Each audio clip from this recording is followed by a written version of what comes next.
Quel titre de chanson résumerait ta vie ? As-tu une cicatrice qui a une histoire particulière ? Quelle est la célébrité que tu aurais aimé rencontrer ? Quel serait le voyage de tes rêves ? Est-ce que tu as déjà dû faire un choix qui a totalement changé ta vie ? À quelle chose imaginaire croyais-tu quand tu étais enfant ? Aléatoire, c'est le podcast qui laisse le choix au hasard et où personne ne sait quelle sera la prochaine question. Dans chaque épisode, j'échange avec une personne, qu'elle soit artiste, humoriste, militante ou homologue du monde du podcast, qu'elle soit déjà célèbre ou qu'elle gagne à être connue, en lui posant 20 questions piochées au hasard. Je suis Jacques et vous écoutez Aléatoire.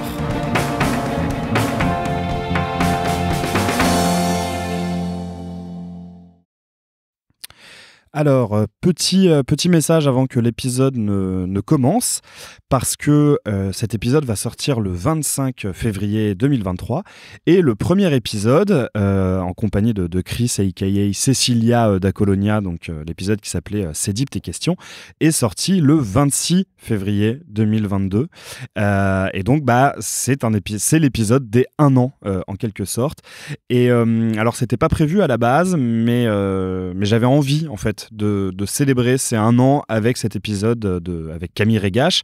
Alors déjà parce que Camille et Chris se connaissent bien, mais ça à la rigueur on s'en moque un peu, mais également parce que une des raisons pour lesquelles je travaille dans l'audio, je produis des podcasts et donc j'ai lancé ce podcast, et c'est parce que c'est entre autres Camille qui m'a donné la chance de rejoindre Radio Campus Paris. Vous le verrez, je le dis assez bien dans la présentation. Et en plus de ça, je ne sais pas si vous vous souvenez, mais lors de l'épisode 10 avec Maureen Lepers, que Camille connaît bien aussi, dis donc, les astres sont alignés, et j'avais donné les 10 personnes que je voulais absolument recevoir dans Aléatoire, ou du moins dont c'était un objectif de recevoir dans Aléatoire, et il se trouve que Camille en faisait partie, et donc Camille est la première personne de cette liste de 10 personnalités que je veux absolument recevoir, à passer dans Aléatoire. Donc voilà, pour toutes ces raisons, j'avais envie, et ça me semblait logique, de célébrer les 1 an d'Aléatoire avec cet épisode.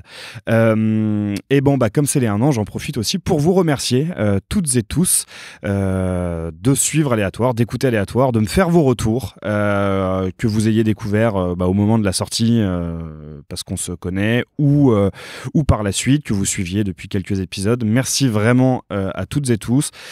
J'espère qu'en 2023, je vais continuer à sortir des choses qui vous plairont, qui vous intéresseront, qui vous émeuvront.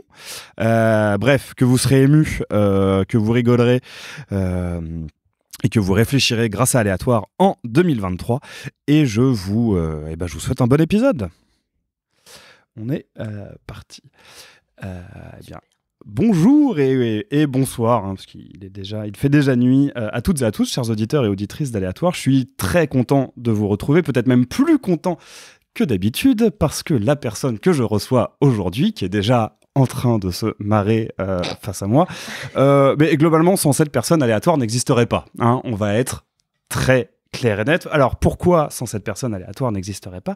Eh bien parce que probablement qu'Aléatoire n'existerait pas si je n'avais pas été responsable podcast dans ma précédente boîte, et je n'aurais probablement pas été responsable podcast dans ma précédente boîte si je n'avais pas été avant à Radio Campus Paris, et donc en capacité de comprendre comment fonctionne un fichier son.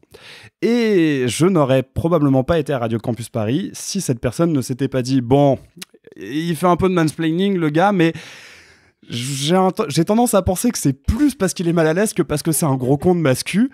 On va lui donner sa chance. » C'est exactement ce qui s'est passé. Bonsoir Camille.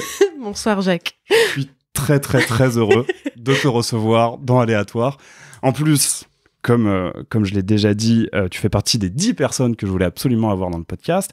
Et en plus, deux de mes précédents invités avaient demandé ta venue, Maureen et Erwan, qu'on embrasse. Évidemment. Qu'on embrasse tous les deux, évidemment. Je suis flattée d'être dans ton top 10, franchement, c'est un honneur. Aux côtés de Kazé. Incroyable. Et de Rokhaya Diallo. Et de Walidia. Pour l'instant, personne ne m'a répondu, donc... Ok. On va trouver une solution, t'inquiète pas. Je suis ravie que tu m'interviewes. C'est vrai que j'ai mis longtemps à te répondre. Oui, j'étais un peu occupée à faire d'autres choses, genre prendre soin de moi. Et là, du coup, je suis trop contente qu'on puisse discuter autour de 2 micros dans ma cuisine. Voilà. Voilà, c'est trop cool. Alors du coup, Camille, t'es journaliste. Tout à fait. Et tu es même journaliste dans le podcast, en grande partie. Ouais, on va dire ça. Et donc, on va commencer par Radio Campus Paris, vu que c'est là qu'on s'est rencontrés. C'est toi qui, entre autres, avec Eve, qu'on salue également. Gros bisous, Eve, m'avait fait rentrer, qui plus est pour l'année des 20 ans. Quelle année ? C'est vrai, le recrutement du service civique, en communication. Tout à fait. Exactement, en 2017. Une interview qu'on avait donc fait dans le studio de Radio Campus Paris. Dans le studio de Radio Campus Paris. Et qui était effectivement assez mal à l'aise. Mais je peux comprendre l'idée, parce que j'avais moi-même fait ce genre d'entretien, d'embauche, / bizarrement pas trop d'embauche, un truc un peu chelou de potes, tu fais quoi dans la vie ? Et j'avais fait ça genre 2 ans avant, je sais plus, un truc comme ça, donc du coup je comprenais un peu le bail. Parce que donc t'es aussi rentré à Radio Campus Paris en tant que service civique. Ouais, j'y suis rentrée après mon école de journalisme. J'ai fait 2 ans d'école de journalisme. Je suis sortie en 2015. Au départ, je m'étais dit, en fait, je vais être reporter pour France Bleu, puis ensuite aller à Radio France et être, tu vois, enfin, genre, faire un truc un peu qui se pose là, quoi. Puis en fait, j'ai vu les conditions de boulot, j'ai fait, non, on va essayer on va s'amuser un peu ailleurs. Et du coup, j'ai fait un refus d'obstacle, comme on dirait en équitation. J'y connais rien en canasson, mais c'est pas grave. Genre, refus d'obstacle. Et paf, j'ai regardé les sites des services civiques en me disant qu'il n'y a pas un truc de radio. Ah tiens, Radio Campus Paris. Ok. Et j'ai postulé. Voilà. Donc il y avait vraiment la volonté d'être dans la radio et dans l'audio. Ouais, j'avais envie de rester dans l'audio. De toute façon, l'audio, audio / radio, on disait pas trop audio à l'époque, mais la radio, c'était vraiment ce qui a fait que je voulais être journaliste. Donc du coup, je suis rentrée en école, j'ai passé les concours des écoles en disant je veux être journaliste radio, absolument. C'était en 2013. Du coup, le podcast n'existait pas. Du coup, les gens me regardaient en mode mais la radio va mourir en fait. Qu'est-ce que tu veux faire de ça ? Pourquoi tu veux aller bosser en radio alors qu'en fait, Internet, la télé, l'image, c'est l'avenir, etc., etc. YouTube. Voilà, et j'ai un peu persisté en mode non, je veux vraiment faire de la radio. Et j'ai quand même fini par en faire, effectivement. Quoi. Et Radio Campus Paris, parce que, je sais pas, je crois que j'étais pas prête à bosser après l'école. J'étais un peu jeune, j'avais peur aussi, je pense, tout simplement. Et j'avais l'impression qu'il y avait rien à faire à part être reporter pour France Bleu. Ou alors être pigiste pour des radios privées. J'avais pas du tout envie de bosser pour Europe 1 ou pour RTL. Et j'ai toujours pas envie de bosser pour Europe 1 et RTL 10 ans après. Et je crois que, je sais pas, c'était une manière de faire de la radio qui était différente et c'était trop bien et j'ai trop kiffé. Donc t'étais à la matinale ? J'étais, tout à fait, à la, je sais même pas comment on pourrait dire ça, accompagnement, encadrement, coordination, rédaction en chef, maman de la matinale, qui était l'émission quotidienne d'info. Toujours l'émission quotidienne d'info. Écoute, je pense que, est-ce que les gens essaient encore de militer pour que ce nom change ? Parce que le nom, c'est la matinale de 19h de Radio Campus Paris. Ça fait très longtemps qu'on n'a pas évoqué ce sujet, ouais. Je crois que... C'est incroyable. Je pense que c'est le plus grand marronnier de l'histoire de la radio, quoi. Ouais, mais là, c'est... Est-ce que le générique a changé ? Ça fait très longtemps que j'ai pas écouté la matinale. Okay. Donc, moi non plus. Mais du coup, j'ai fait la coordination de la matinale. Donc, ce qui consistait à trouver des sujets, 2 par soir, 4 soirs par semaine, avec des chroniques et en gros, former des gens à faire de la radio, en fait, quoi. Voilà. Très bien. Donc ensuite, t'es resté un peu à Radio Campus Paris. T'as continué en tant que bénévole. Ah oui, tout à fait. Et alors, je sais plus, c'est toi qui as monté tu fais partie de l'équipe qui a monté le placard ou tu as rejoint le placard ? Non, je fais partie de l'équipe qui a, avec Loïc, on était les 2 co-présentateurs et on avait monté le placard qu'on avait appelé l'émission hétéro-friendly de Radio Campus Paris. Ok, parce que donc émission sur les questions LGBTIA+. Émission LGBT, tout à fait. Et on a lancé ça en 2016, je crois. Ok. Rentrée 2016, on a dû finir en fin 2018, 2019. On a fait 3 saisons. Et je faisais partie de l'équipe qui a lancé ce truc-là. Ok. C'était chouette. Je crois que l'idée de départ, c'était Loïc qui avait lancé ça en disant il n'y a pas d'émission LGBT. Vas-y, il faudrait qu'on lance ça, quoi. Très bien. Voilà. Du coup, on a appelé ça le placard. Oui, c'est bien comme... des gens avaient un peu en mode pourquoi le placard ? C'est un peu négatif et tout. Et je crois que le slogan qu'on avait, c'était sortez du placard, venez dans le nôtre. Ah oui, un truc c'est sympa, ça, genre ça va être cool quand même. C'était ça. On a raconté beaucoup de conneries dans cette émission, on a bien rigolé, franchement, c'était je me souviens de quelques émissions que j'ai écoutées qui étaient toujours très drôles. Oui, des grands moments de Maureen qui appelle à la vigilance. Exactement. Plein de trucs, on s'est quand même bien marré et je vais le répéter encore une 4e fois, on s'est bien marré. Ça résume plutôt bien Radio Campus Paris en réalité. Bien marré. Et on a fait d'autres trucs, mais on s'est bien marré. Le placard qui a été remplacé depuis par le lobby. qu'on salue également. On salue beaucoup de monde. Toi, tu salues tout le monde. Toute la radio, tout le monde, toute la famille. C'est ça. On salue tout Paris. Hello.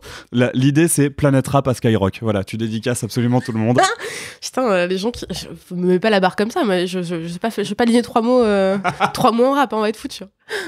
Bon, ensuite, tu as rejoint Binge Audio, où tu as créé ton propre podcast. Ouais, c'était à peu près en même temps, en fait. Binge, j'y suis rentrée en 2017. Donc pendant que j'étais encore à Radio Campus Paris en train de faire d'autres trucs, mais pas en tant que salariée de Radio Campus Paris, j'étais bénévole et je faisais plein de trucs. Et en même temps, du coup, je suis rentrée à Binge Audio en 2017, au début de la boîte, en fait, donc au début du podcast, avant que la terre entière considère que c'était une révolution incroyable, etc., etc. Donc je faisais partie des gens qui étaient là. Bonjour, je fais du podcast. Oui, c'est quoi ? Voilà, la pré-podcast era, quoi. Ouais. Et j'étais pas pour faire le podcast au départ, j'étais pour faire de la mise en ligne, de la prod, des trucs, des trucs qu'on voit pas. Voilà, en gros c'est ça, les trucs qui font que tu peux entendre un podcast et que les gens ne sont pas au courant que ça existe, quoi. Ok, d'accord. Caler des invités, faire des montages, écrire des textes, faire des illustrations, mettre en ligne dans une application, etc., etc., etc. Et j'ai fait un podcast... T'as dit comment ? À moi ? Oui. J'ai fait un podcast en mon nom, en tant que journaliste, pour le coup, à partir de 2019 et jusqu'en 2021. Donc on a fait 2 années, 3 saisons, en gros. C'est un concept, ça, 2 années, 3 saisons. Un podcast qui s'appelait Camille, enfin qui s'appelle toujours Camille, qui est toujours accessible sur les applications de podcast, dans lequel on parlait, je dis on parce qu'on était plusieurs à faire cette émission, on était une équipe de 3, et on parlait de la norme hétéro. Oui. En prenant en fait du coup des questions LGBT, en retournant les questions et pour dire ok c'est quoi une norme hétéro, etc. C'est hyper sérieux comme discussion ce qu'on a là, Jacques, pour l'instant. C'est vraiment très carré et tout. Donc on parlait de norme hétéro de manière parfois pas si sérieuse que ça. Mais toujours avec un petit fond marrant quand même pour... Enfin, je sais pas, on essaie de faire des trucs à la fois très intello, genre explication de la pensée de Monique Wittig, le fun limité, quoi. Enfin, dit comme ça, les gens sont là, comment ça, l'hétérosexualité est un système politique ? Je ne comprends pas ce que tu veux dire. C'est vrai que le fun a un peu du mal à... Moi, je trouve ça très fun. Mais après, voilà, il y a 2 émissions, on a fait volontairement ça, quand même beaucoup plus fun, notamment une émission sur pourquoi les icônes queer sont en fait des hétéros. Ok. Voilà, par exemple. Oui, je me souviens de cette... Point d'interrogation. C'était avec Maxime Donzel. Ok. Avec qui on avait beaucoup marré. On s'est bien marré. À Binge aussi. C'est bien marré. La meuf ne sait dire que ça, voilà. Puis il y avait aussi eu l'épisode sur la représentation de l'hétérosexualité dans la télé-réalité. Absolument. Avec Maureen. Où, tout à fait. Vous êtes bien marré. On s'est tout à fait bien marré, absolument. Et avec cette phrase mythique de Maureen qui dit « Pour qui est-ce que tu te tiens les cheveux en bleu ? C'est pas pour un gars, c'est bien pour la meuf que tu vas draguer à la mutinerie. » Voilà. Donc elle avait fait cette petite punchline au milieu. J'avais été obligée de faire une traduction derrière en disant « Oui, la mutinerie, en fait, c'est un bar lesbien à Paris » pour expliquer un peu le contexte pour tous les gens qui comprendraient pas la référence. Qui n'auraient pas Et on s'est bien marré. Voilà. Mais oui. Et c'est d'ailleurs un des rares podcasts que j'ai vraiment écouté. Et quand les gens me demandent, mais alors du coup, toi qui es dans le podcast, tu peux me recommander des podcasts ? Bah non, j'en écoute pas, j'écoutais juste Camille et ça s'est arrêté, donc mais tu peux toujours aller écouter les épisodes. Mais oui, il y a 35 épisodes à écouter, ça fait de quoi écouter, mine de rien. Et vraiment, c'est extrêmement, extrêmement bien, je vous invite à le faire. Merci pour ton écoute religieuse de ce podcast. On espère que tu t'es bien marré. Beaucoup. Et donc maintenant, aujourd'hui, tu es indépendante. Tout à fait. Donc journaliste indépendante, plus que sur le podcast, tu fais aussi un peu d'écrit. Ouais. Mais alors, tu me l'as dit en off, donc tu vas dire ce que tu peux dire. Tu retravailles sur des podcasts. Ça va venir, ouais. Okay. Enfin, voilà. En tout cas, je vais retravailler sur de l'audio. J'ai toujours envie de travailler sur de l'audio. Et à côté de ça, j'ai envie d'écrire un peu aussi. Voilà, donc plutôt faire... quand on dit j'ai envie d'écrire, on dirait que je vais sortir un bouquin, c'est un truc important. Oui, non, je vais écrire des articles, des trucs drôles, pas très sérieux, d'autres un peu plus sérieux, mais voilà. J'ai envie de faire à la fois du son, comme on dit, et aussi du texte. Parce qu'en fait, voilà, le son, ça va 2 secondes. Il y a un peu... non, mais il y a des trucs chouettes et puis il y a des trucs au bout d'un moment, voilà, t'en fais aussi un peu le tour. Et il y a des avantages à l'écrit qu'on voit pas forcément, en fait. Ouais. C'est-à-dire que, voilà, tu vois, je peux écrire ce que je veux. Si j'ai vu un truc, je peux mettre les mots que je veux dessus, quoi. L'audio, faut vraiment que les gens te disent exactement le truc que tu veux, dans le bon ordre. Enfin, il y a une manière de poser les questions ou d'être en rapport avec les gens qui est vachement différente. Ok, oui, je vois. Tu vois, si je veux écrire un article, voilà, de discussion, je peux la remanier et j'en fais un truc, tu vois. Une description. Très bien. Voilà. Eh ben écoute. Mais pas de vidéo. Est-ce que tu as des choses à ajouter à ta présentation ? Non, je crois pas. On a fait un truc très CV, hein, très sérieux et c'est tout. Vrai. Non, mais je sais pas, tu as peut-être envie de parler de ton amour de la randonnée, hein, si tu veux. J'espère qu'on pourra en parler, effectivement. La boîte. La boîte. Très belle boîte avec des beaux stickers et tout. Merci. Malheureusement, j'en ai plus, donc je peux pas t'en passer. Quel dommage. Faut que j'en fasse réimprimer. Bon, alors je sais pas si on va beaucoup rire avec cette première question, hein, mais c'est à toi de me dire. J'ai peur. On va quand même bien se marrer. Comment les gens qui te connaissent te décrivent-ils ? Oh waouh, putain, c'est deep. Comment les gens qui me connaissent me décrivent ? Je sais pas, quand je suis là, ils me décrivent pas, t'imagines, franchement, l'audio-description de la personne en face. C'est un moment très gênant, je pense, ouais. Ce serait trop drôle comme scène, t'imagines ? Tu rencontres quelqu'un et tu dis, bon alors, si je devais te décrire quelqu'un que tu ne connais pas. Ouais. Trop bizarre. Comment les gens que je connaisse me décrivent-ils ? 3 secondes de réflexion. Vas-y. Je pense que les gens me voient comme quelqu'un de sérieux. Mm-hmm. Genre vraiment sérieux. Ah non, tu hoches un peu la tête sur le côté en mode pas tant. Bon. On se marre bien. Ah, je suis contente. Quand je dis sérieux, c'est genre un peu carré, tu vois. Ouais. Un truc un peu rigoureux. Faut pas trop que ça déborde quand on parle de choses sérieuses, quoi. Okay, genre, ouais. Par exemple, quand j'étais en école de journalisme, on avait fait une émission de radio qui était passée sur Nova. Ok. Et notre prof avec qui on avait organisé ça avait dit cette phrase littéralement mot pour mot. On va mettre Camille à la production de l'émission, comme ça on va exploiter ses capacités est-allemandes. Ok. Voilà, tu vois, donc ce côté... Il y a un autre prof à l'école qui m'avait appelé les clés du camion. Genre j'avais des potes en bas de l'école qui m'attendaient, et elles fumaient des clopes en attendant, quoi, et puis le prof passe et fait « Vous faites quoi ?» Et elles font « on attend Camille ». Et elle les répond « Ah oui, les clés du camion. » Genre c'est moi qui arrive et qui conduis, tu vois, genre c'est moi qui prends la direction des choses, tu vois. D'accord. Est-ce que ça parle un peu ? Oui, j'ai mis du temps, mais... Jusque-là, c'est pas très parlant, mais voilà, un peu les clés du camion, tu vois, genre la meuf qui ramène les potes ivres en soirée, ça arrive de moins en moins, hein, franchement, la trentaine, c'est chaud. Mais tu sais, la personne qui est encore debout à 3h30 et qui prend des décisions lucides pour dire, toi, t'es ivre, tu rentres pas en octilien, je te ramène comme ci, comme ça, tu vois. Oui, genre prise de décision. Ça te parle un peu ? On a fait des soirées ensemble, donc tu vois un peu le truc. Oui. Puis ça me parle parce que je crois que je suis un peu comme ça aussi, donc... Donc voilà, je pense qu'il y a un peu de ça. Et ensuite, ça, c'est le côté un peu carré... Bon, voilà. Mais le côté est-allemand, c'est chaud. C'est chaud, hein. Je m'en suis remis, tu vois. J'en ai pas parlé à mon psy, mais je m'en suis remis. Et j'essaie un peu de sortir de ce truc-là et de dire, non, c'est bon, vas-y. Je suis hyper bordélique aussi, en vrai, de plein de manières, tu vois. T'as dit, viens, on enregistre chez toi. Je dis, ok, je vais ranger. Bref. Donc ça, et puis je sais pas. Ah si, quelqu'un m'a dit que j'étais intense une fois. Ok. T'as l'air un peu déçu. Tu l'as pris comment ? Je comprends l'idée, tu vois. J'ai un peu un côté drama girl, quoi. Genre, je peux péter un plomb sur des trucs stupides, quoi. Et après me dire, non, en fait, ça va, tu vois. C'est pas déçu, c'est surpris. C'est juste que j'ai jamais... T'as jamais vu mon côté drama ? C'est ça. Ah, si, un peu quand même. T'as l'air vraiment hyper déçu de mes réponses. Mais pas déçu. Voilà. Puis je sais pas comment les gens me décriraient, sinon. Écoute, c'est déjà... Coche les verres et tout. Je sais pas, moi j'ai l'impression d'être aussi parfois un peu... Ouais, non, je sais pas. Vas-y, une autre question. Oui, c'est déjà bien. Allons-y. Quelle est la passion que tu vois souvent chez les gens, mais que tu ne comprends pas ? Ouh. La passion... Grand silence. Là, j'ai pas d'idée. Attends, la passion des gens... Un truc que les gens font, que moi vraiment je me dis mais quel est le fuck ? Quel est le fuck ? J'ai réfléchi à un truc de sport. Dans le sport ça va à peu près. Dans le foot j'avoue non, je comprends pas. Ah ouais ? Déjà le foot, premièrement.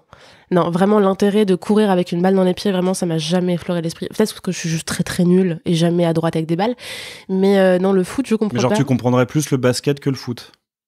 Tu sais, la notion de ballon, déjà, est un peu complexe, je trouve, tu vois. De ballon rond, tu vois. Tout ce qui est ovale, ça va. Rugby, ça passe. Mais alors, ballon rond, j'ai du mal à comprendre le délos, quoi. Genre, courir après une baballe, enfin, je suis là, ok, enfin, le volley, c'est un enfer. Le hand, c'est violent. Je sais pas, petit trauma là-dessus, quoi. Donc, ouais, les gens qui disent, ouais, viens, on fait C'est un sport à balle, quoi. Ok, d'accord. Mais donc, c'est plus... Au secours. Donc ça, non, j'ai pas. C'est pas une passion que je comprends, quoi. C'est plus la pratique que tu comprends pas que le... Bah franchement, est-ce qu'on peut discuter 2 secondes de l'intérêt de se refiler une balle, tu vois, avec des pieds, et genre aussi, en fait, tu peux marcher que 3 pas, mais pourquoi 3 ? Enfin, tu vois, il y a des trucs qui sont quand même hyper chelous dans l'absolu, quoi. Oui, mais je sais pas. Je sais pas, tu fais ça en plus dans une salle, genre les gens font ça dans un gymnase, enfin moi je trouve ça hyper chelou, quoi. Le foot, ils peuvent le faire en extérieur. Tout à fait.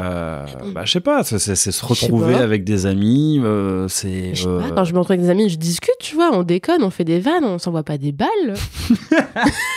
Je sais pas. Il y a un truc que j'ai loupé dans la socialisation normale des gens normaux en fait, partager une balle, c'est cool, tu vois. J'ai pas ce truc. Après, je pense que en tout cas pour les gens qui le font en amateur, le fait de se refiler un ballon est souvent l'occasion après de boire un verre, de discuter, de faire des blagues. Mais moi, il y a un truc là-dessus que j'ai pas, tu vois. Okay. De manière générale, du coup, le sport indoor, j'ai du mal. Ok, d'accord. Genre les gens qui vont à la salle et qui poussent des trucs lourds à la salle avec d'autres gens comme eux qui essaient d'avoir des muscles et de pousser des trucs lourds à la salle dans une ambiance musicale forte et en suant, vraiment, je comprends pas. Tu me dis ok en mode super sérieux, alors que moi je suis en mode...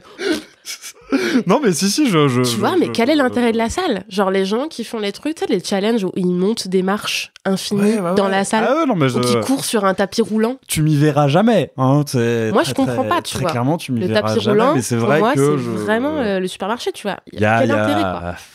Il y a la volonté d'avoir un corps qui répond à leur... Ah non mais attends, le sport je comprends.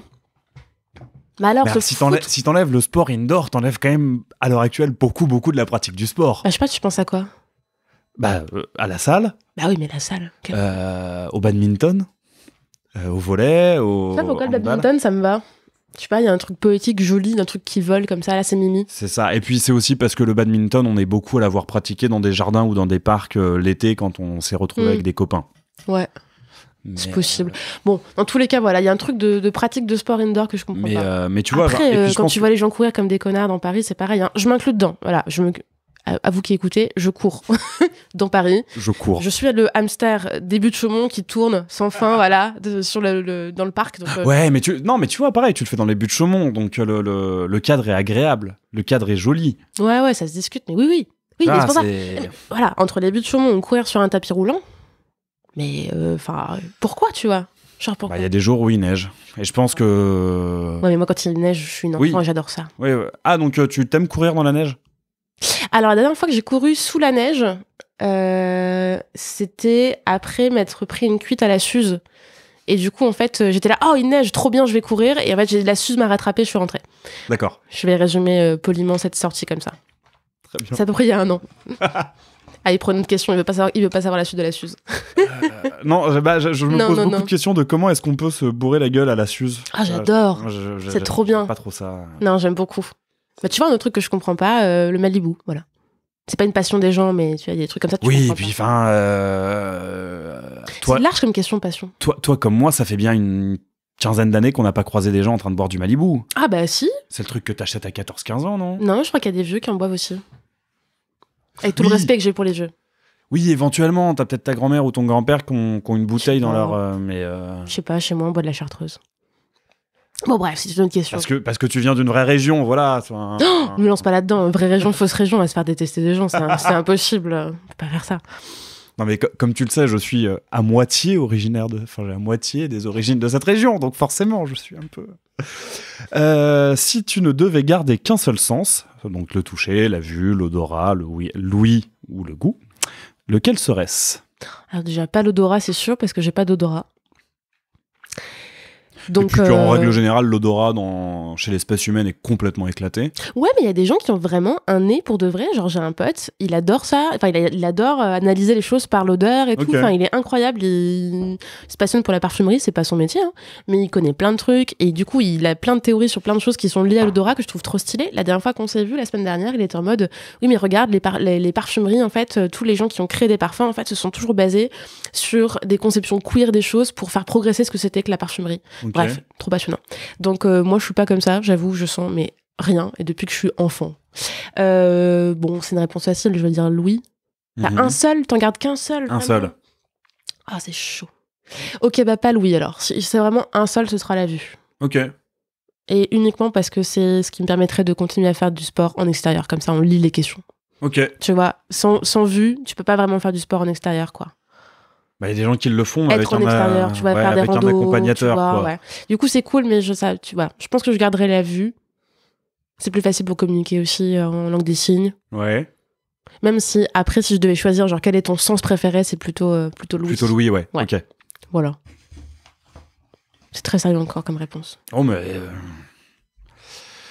eh ben écoute, on va encore te limiter dans ta vie après t'avoir enlevé des. J'ai plus que la vue. Après t'avoir enlevé des sens. Si t'as plus que la vue, je sais pas si je dois poser cette question parce que si tu ne pouvais plus manger que 3 aliments, lesquels seraient-ce ? Si t'as plus le goût, who cares ? Ouais, bon. Mais disons que 3 aliments. Tu viens de retrouver le goût, tu as le droit à 3 aliments. Alors moi personnellement, j'ai tendance à considérer que les condiments ne comptent pas. Ah, mais il y a des gens qui ont vraiment choisi genre le sel, c'est possible. Non. Voilà. Tu vois. Non, mais si c'était à moi de répondre, je considérerais par exemple que l'ail n'est pas un aliment. Oui, mais j'allais pas te répondre l'ail. Franchement, gars, qui garde l'ail ? Tu vois, dans sa vie, 3 aliments, l'ail ? Moi, je garde l'ail de fou. T'es sérieux ? Ah, mais... Genre, tu prends des gousses d'ail, tu les fais au four et tu manges que ça ? Franchement, je peux faire un repas comme ça. Est-ce qu'on peut en parler, Jacques, s'il te plaît ? Bah, vas-y, si tu veux. Pourquoi ? Mais parce que c'est tellement bon. C'est incroyable. Oui, mais ta vie sociale, tu vois. Je plaisante. Non, mais en vrai... Alors ouais, mais quand il a été rôti au four... Oui, il est moins fort, certes, mais que de l'ail, c'est chaud, quoi. Ok. Ouais, il en reste 2 autres. L'ail, c'est pas mon bail. Ok. On dirait un vieux slogan pourri de publicité. De fou. C'est un truc sponsorisé par des vampires. Ce serait incroyable. Alors ce serait plutôt l'ail, c'est mon bail, mais ouais, je pense que c'était quoi la... Bravo le veau, tu vois, le lobby des... J'adore ce slogan. Bravo le veau, vraiment, t'es là, le veau a rien fait. Le veau est mort, c'est tout. C'est vraiment bravo le veau. Je sais pas s'il y a un lobby des producteurs... Chaud. S'il y a un lobby des producteurs d'ail, mais c'est sûr. On peut leur vendre ça. Il y a des lobbies de absolument tout. Et il y a forcément des lobbies de producteurs d'ail, c'est sûr et certain. Bon, on va monter un dossier. Ce serait... Quel est leur quotidien de ces gens ? Ce serait incroyable à savoir ça. Tu vois, c'est quoi la vie d'un gars qui fait du lobby de l'ail ? Bon, écoute, ce que je te propose, c'est qu'on leur fasse un dossier pour leur proposer l'ail, c'est mon bail. Il y a des gens qui ont des vies de ouf. Et faire un podcast sur le l'ail. Quotidien. Non, franchement, c'est chaud. Ça, c'est vraiment très, très chaud. Par contre, un article, ça peut être marrant. Bon, bref, je reviens au sujet. 3 aliments à garder et je garderai que ça dans ma vie pour manger. C'est terrible. Mais genre une catégorie d'aliments ? Même pas. Tu vois, si je dis fromage, est-ce que je dois choisir un fromage ? Ok, je dois choisir un fromage. Oui, quand même, oui. Ok, alors. C'est nul. Si tu réponds fromage, viande, légumes, oui, bon, bah... Non, mais tu vois, genre, des fromages. Je sais pas. Alors, fromage, le langre, tu vois ce que c'est ? Non. C'est une espèce de fromage, alors qui vient du bled, qui s'appelle Langres, qui est du nord-est, où il n'y a rien. De toute façon, j'ai un peu tendance à considérer qu'il n'y a rien dans le nord-est. Je veux pas trop aller, mais bon. Bah, il y a l'Alsace, dans ma tête, il n'y a rien. Oui, il y a des trucs, mais moi, j'y connais rien. Ok. Donc, je connais Langres. Effectivement, on va avoir des problèmes. Ouais, non, mais avec les régions et tout. J'ai pas dit que c'était nul. J'ai dit que moi, je connais rien.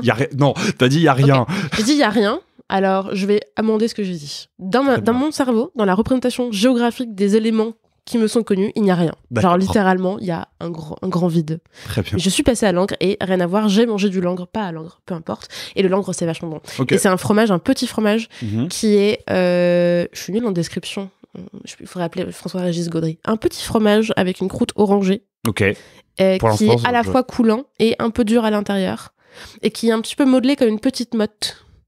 Voilà. Alors, modelé comme une petite motte, je vois. Voilà. Orange, je vois. Voilà. Coulant et dur, mais genre comme un camembert quand il n'est pas bien fait ? Un peu ça. Ok, d'accord. Voilà, mais meilleur. Ça, c'est vraiment très, très bon. Le camembert, quand c'est pas très bien fait... c'est bon aussi. Bon, alors, Langres, réponse numéro 1. Okay. Voilà.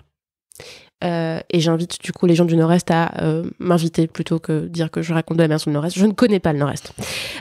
2. Putain, c'est dur. Du coup, j'ai envie de mettre du pain avec le fromage, mais est-ce que je mangerais que du pain dans ma vie ? Ouais, du pain. Ouais. Je sais pas quel pain, mais du pain. Franchement, vivre sans pain, c'est chaud. Le pain, ça me va. Ouais, c'est vraiment bon. Tu vois, tu peux en manger vraiment un peu quand tu veux, tout ça. Pain, fromage, ça se mange en rando aussi. Oui, ça se mange partout, c'est pratique. Et un troisième truc... Puis ça demande pas d'effort. Le pain, pour le faire quand même, faut se motiver. Hein. Moi, j'ai jamais réussi, mais... Ah, il est pas question de le faire. Ouais. Parce que pareil, le lingre, j'imagine que c'est pas toi qui vas le faire. Langre. Langres. Attention aux gens du Nord-Est. Et les œufs. Voilà, c'est bon. Langres, pain, œufs. Pour une vie dépourvue de fun. Voilà. Ce sera vraiment un grand moment. Ah bah quand même, je pense que... Bon, voilà, parce que j'aime vraiment beaucoup les œufs brouillés. Notamment le matin, au petit déjeuner, c'est vraiment très très bon. Tu les fais comment, tes œufs brouillés ? Je les fais comment, mes œufs brouillés ? Bah en fait, ça dépend vraiment de si je suis réveillée ou pas. Ah, j'ai pas dit café, parce que c'est une boisson. J'ai du mal à me séparer du café. Comment je fais des œufs brouillés ? Et ben en fait, il faut pas faire la poêle trop chaude, sinon ça fait omelette. Il faut du coup les brouiller assez rapidement et pas les faire trop cuire. Oui. Voilà. Dit comme ça paraît simple, je les foire une fois sur deux. Ok. Alors, moi, je te donne une petite technique. Beaucoup de beurre. J'aime aussi beaucoup les œufs brouillés. Alors, pas que, mais c'est une technique que j'ai prise à Gordon Ramsay. Excusez-moi, pardon. Non, mais il l'explique il a fait une vidéo sur sa chaîne YouTube. Et en fait, c'est que tu alternes 30-45 secondes sur le feu, 30-45 secondes en dehors du feu, 30-45 secondes sur le feu, 30-45 secondes en dehors du feu. Okay. Et alors vraiment, ils sont ils sont crémeux, ils sont vraiment... c'est depuis que je fais cette technique, je les ai jamais loupés. Ah, ok, bah, je vais essayer et je te dirai. Je te conseille vivement. Mais du coup, combien de fois l'aller-retour ? Bah, jusqu'à ce que la consistance te satisfasse. D'accord, très bien. Il faut un minuteur et tout, je vais essayer. Non mais... Oui, mais bon. Voilà. 30-45, oui, voilà, c'est ça. As-tu une cicatrice qui a une histoire particulière ? Ah ouais, grave. Oui, alors... Attends, je veux dire un truc vraiment très perso, mais en fait, on s'en fout, mais c'est pas grave. J'ai une cicatrice, je vais te la montrer.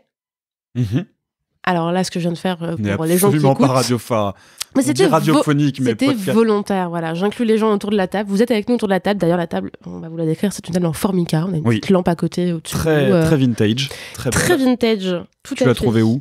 Je l'ai trouvée. Alors celle-là, je l'ai trouvée en ligne, chez un connard de bourgeois qui habitait République. D'accord.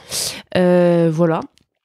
Je te passe l'histoire de la table, c'est un peu long. Oui. Par contre, les chaises sur lesquelles je suis assis, c'est les chaises de mon grand-père. Ok. Et du coup, j'ai trouvé la table pour aller avec les chaises que mon grand-père a achetées en 59 ou en 60 pour aller dans leur maison avec ma grand-mère, voilà, avec ma grand-mère. Du coup, c'est le tout matche très bien. Du coup, ce sont les chaises qui sont importantes, la table un peu moins, voilà. Tu vois, plutôt que...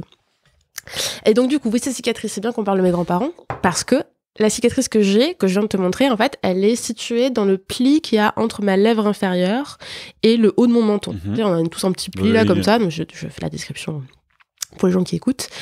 Et en fait, dans ce pli-là, j'ai de la peau qui n'a pas cicatrisé parce qu'en fait, quand j'étais enfant, je crois que j'avais moins de 2 ans, j'étais chez mes grands-parents qui ont une maison que mon grand-père avait construite de ses propres mains. Il y avait les plans et tout, bref, c'est tout un délire. Et c'est une maison années 70, donc avec le premier étage qui est en fait l'étage de vie. Et la maison est semi-enterrée. Ok, oui. Tu vois, il faut un escalier avec du carrelage éclaté là, par terre. Donc il y a un escalier en béton pour arriver à la porte d'entrée. Okay. Et donc j'étais enfant et j'ai commencé à aller dans l'escalier alors que je marchais à peine. Et donc ma grand-mère s'est jetée pour m'attraper et elle est tombée avec moi. Elle a dévalé tout l'escalier extérieur. Et donc en fait, moi j'ai tapé en fait le dessus du menton sur, je sais plus, un pot de fleurs ou une connerie du genre. Je me suis ouvert le menton. Et ma grand-mère s'est ouvert le haut du crâne. En fait, et donc du coup, elle avait une petite cicatrice qui se voyait pas très bien, mais à la racine des cheveux. Et moi, j'ai cette cicatrice qui est entre ma bouche et mon menton qui ne se voit pas. Et j'ai eu du bol parce qu'en vrai, ça aurait pu être sur une autre zone où ce serait hyper visible. En fait, du coup, voilà. Voilà. Mais en plus, oui, c'est joli comme histoire. Il y a le lien avec la grand-mère qui a la même cicatrice. Un peu de tension, un peu de drama, tu vois. C'est vrai que quand tu m'as dit chute et carrelage éclaté... tu t'es dit, oh mon Dieu, la grand-mère est morte. La grand-mère est morte aujourd'hui, de rien avoir de tout ça, mais du coup... Mais j'ai vu le drame venir, parce que ça peut faire mal, le carrelage éclaté. Et ben voilà, il paraît que concrètement, oui, ça a été un peu le moment suspendu. Ça a dû être Matrix, peut-être pour les gens qui regardaient le truc au ralenti, avec la grand-mère en train de tomber avec l'enfant et tout, genre... Et en fait, c'est bon. Une belle résolution de cette histoire. Une petite cicatrice. Très bien. Tu as 30 minutes de temps libre. Comment aimes-tu l'occuper ? Mais genre, ou en vacances ou... Non. La question ne le précise pas. Non. Ok. Spontanément dormir. Ok. J'aime la sieste. Ouais. On dirait un vieux slogan, ça aussi. J'aime la sieste. Non, mais j'adore la sieste aussi. C'est un peu comme j'aime l'entreprise. J'aime mon entreprise, comme il disait. La sieste, lire. Ouais, c'est à peu près ça. Voilà, je veux dire dormir et lire. Pour les réponses politiquement acceptables. Pourquoi ce serait quoi les réponses pas politiquement acceptables? Joker. Ok, d'accord, très bien. Formidable. Mais oui, je te rejoins sur la sieste. Mais je pense que la sieste devrait être inscrite dans le code du travail. Moi, j'adorerais. Franchement, c'est... Mais surtout, t'es tellement plus productif après avoir dormi 20 minutes. Alors, ça se discute. Cet après-midi, j'ai fait une sieste, j'ai du mal à en sortir de cette sieste. Mais juste le concept, quand même, de te reposer en milieu de journée fait du bien, bordel. Ouais, c'est ça. C'est quand même agréable. Puis juste, quand tu te réveilles d'une sieste, t'es vraiment bien, quoi. Ouais. C'est pas comme le matin où ça tire un peu, t'es là, oh, fuck, une nouvelle journée. C'est genre, ta sieste, t'en sors un peu quand tu veux, t'es sans réveil et tout, c'est vraiment très très bien. Moi, j'aime vraiment beaucoup. Après, faut pas imposer la sieste aux gens qui l'aiment pas. Hein. Non. Il y en a qui aiment pas du tout. Non. Mais vraiment, le concept de sieste est vraiment le truc on a perdu en enfance qu'on aurait dû conserver, quoi. Oui, ouais. C'est le truc qui a disparu. C'est ça. On a perdu l'innocence et la sieste. C'est chiant quand même. Je pense qu'effectivement, oui, de fou. C'est un peu de la merde l'âge adulte. Hein. Non. Oh, mais... Non, on fait plein de trucs cool. Regarde, on fait des podcasts. C'est vrai. En buvant de la bière. En buvant de la bière, ce qu'on ne pouvait pas faire en étant enfant. Non, car le podcast n'existait pas et la bière, oui, mais bon. Mais voilà. Pas déconner. C'est ça, faut pas abuser sur l'éducation.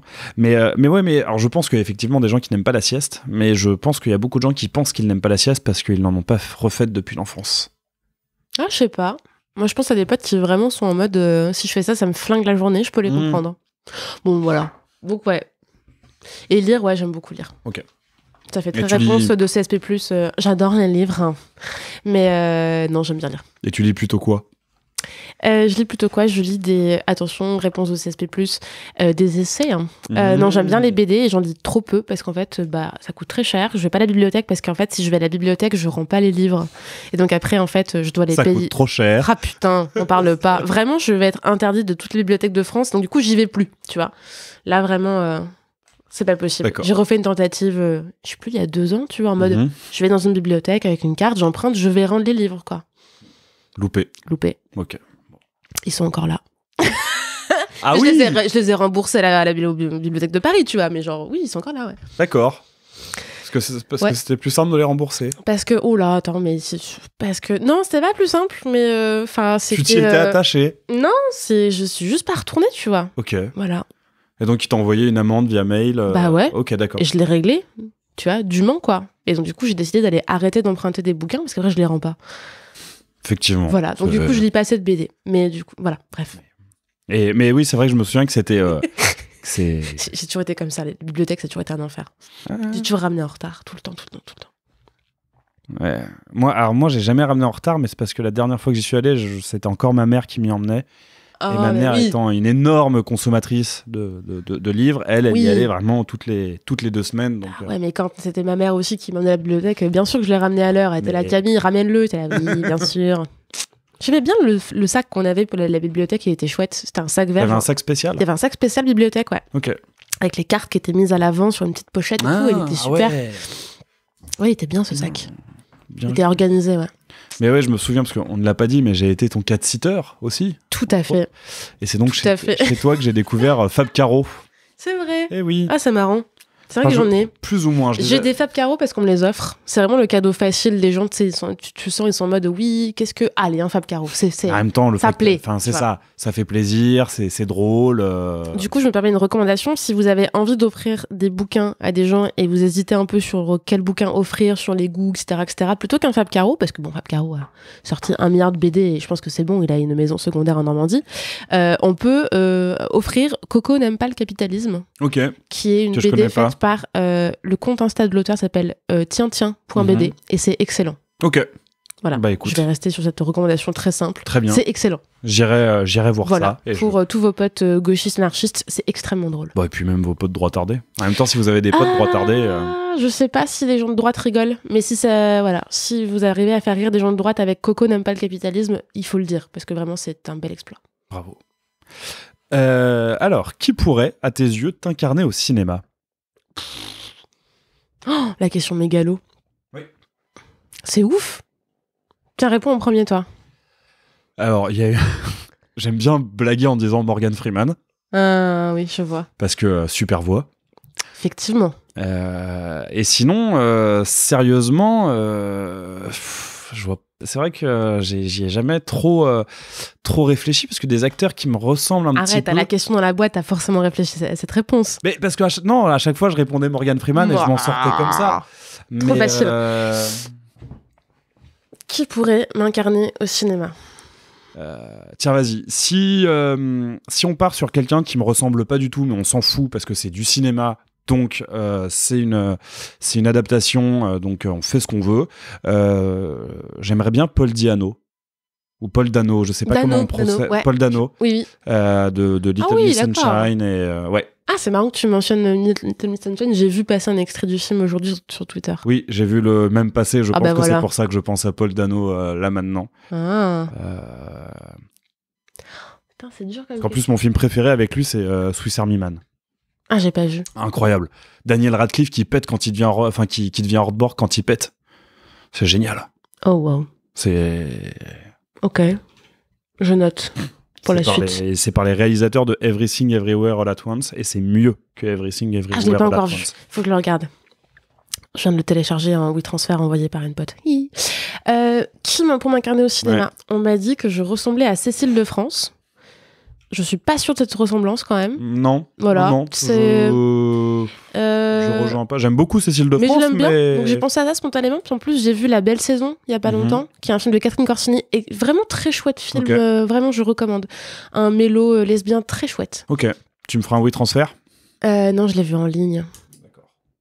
Donc je peux pas te l'envoyer malheureusement. Je trouverai en ligne. Mais ouais. Mais c'est bien. Je sais pas qui pour m'incarner. La question est vraiment complexe. Hein. J'ai pas trop réfléchi à ça, j'avoue.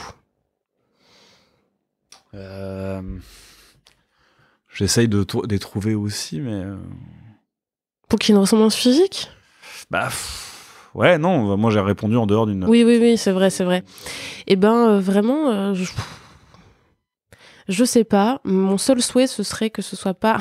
c'est horrible comme réponse, une actrice anorexique. Parce que c'est vraiment, je trouve ça terrifiant, la capacité du cinéma à mettre des meufs qui sont totalement rachitiques en fait, en faisant passer ça pour de la beauté encore aujourd'hui. Et du coup, voilà, je précierais que si on doit quelqu'un doit incarner mon rôle, pour raconter quoi comme histoire, je sais vraiment pas fucking quoi, parce que vraiment, j'ai pas fait des choses dans la vie qui méritent un film.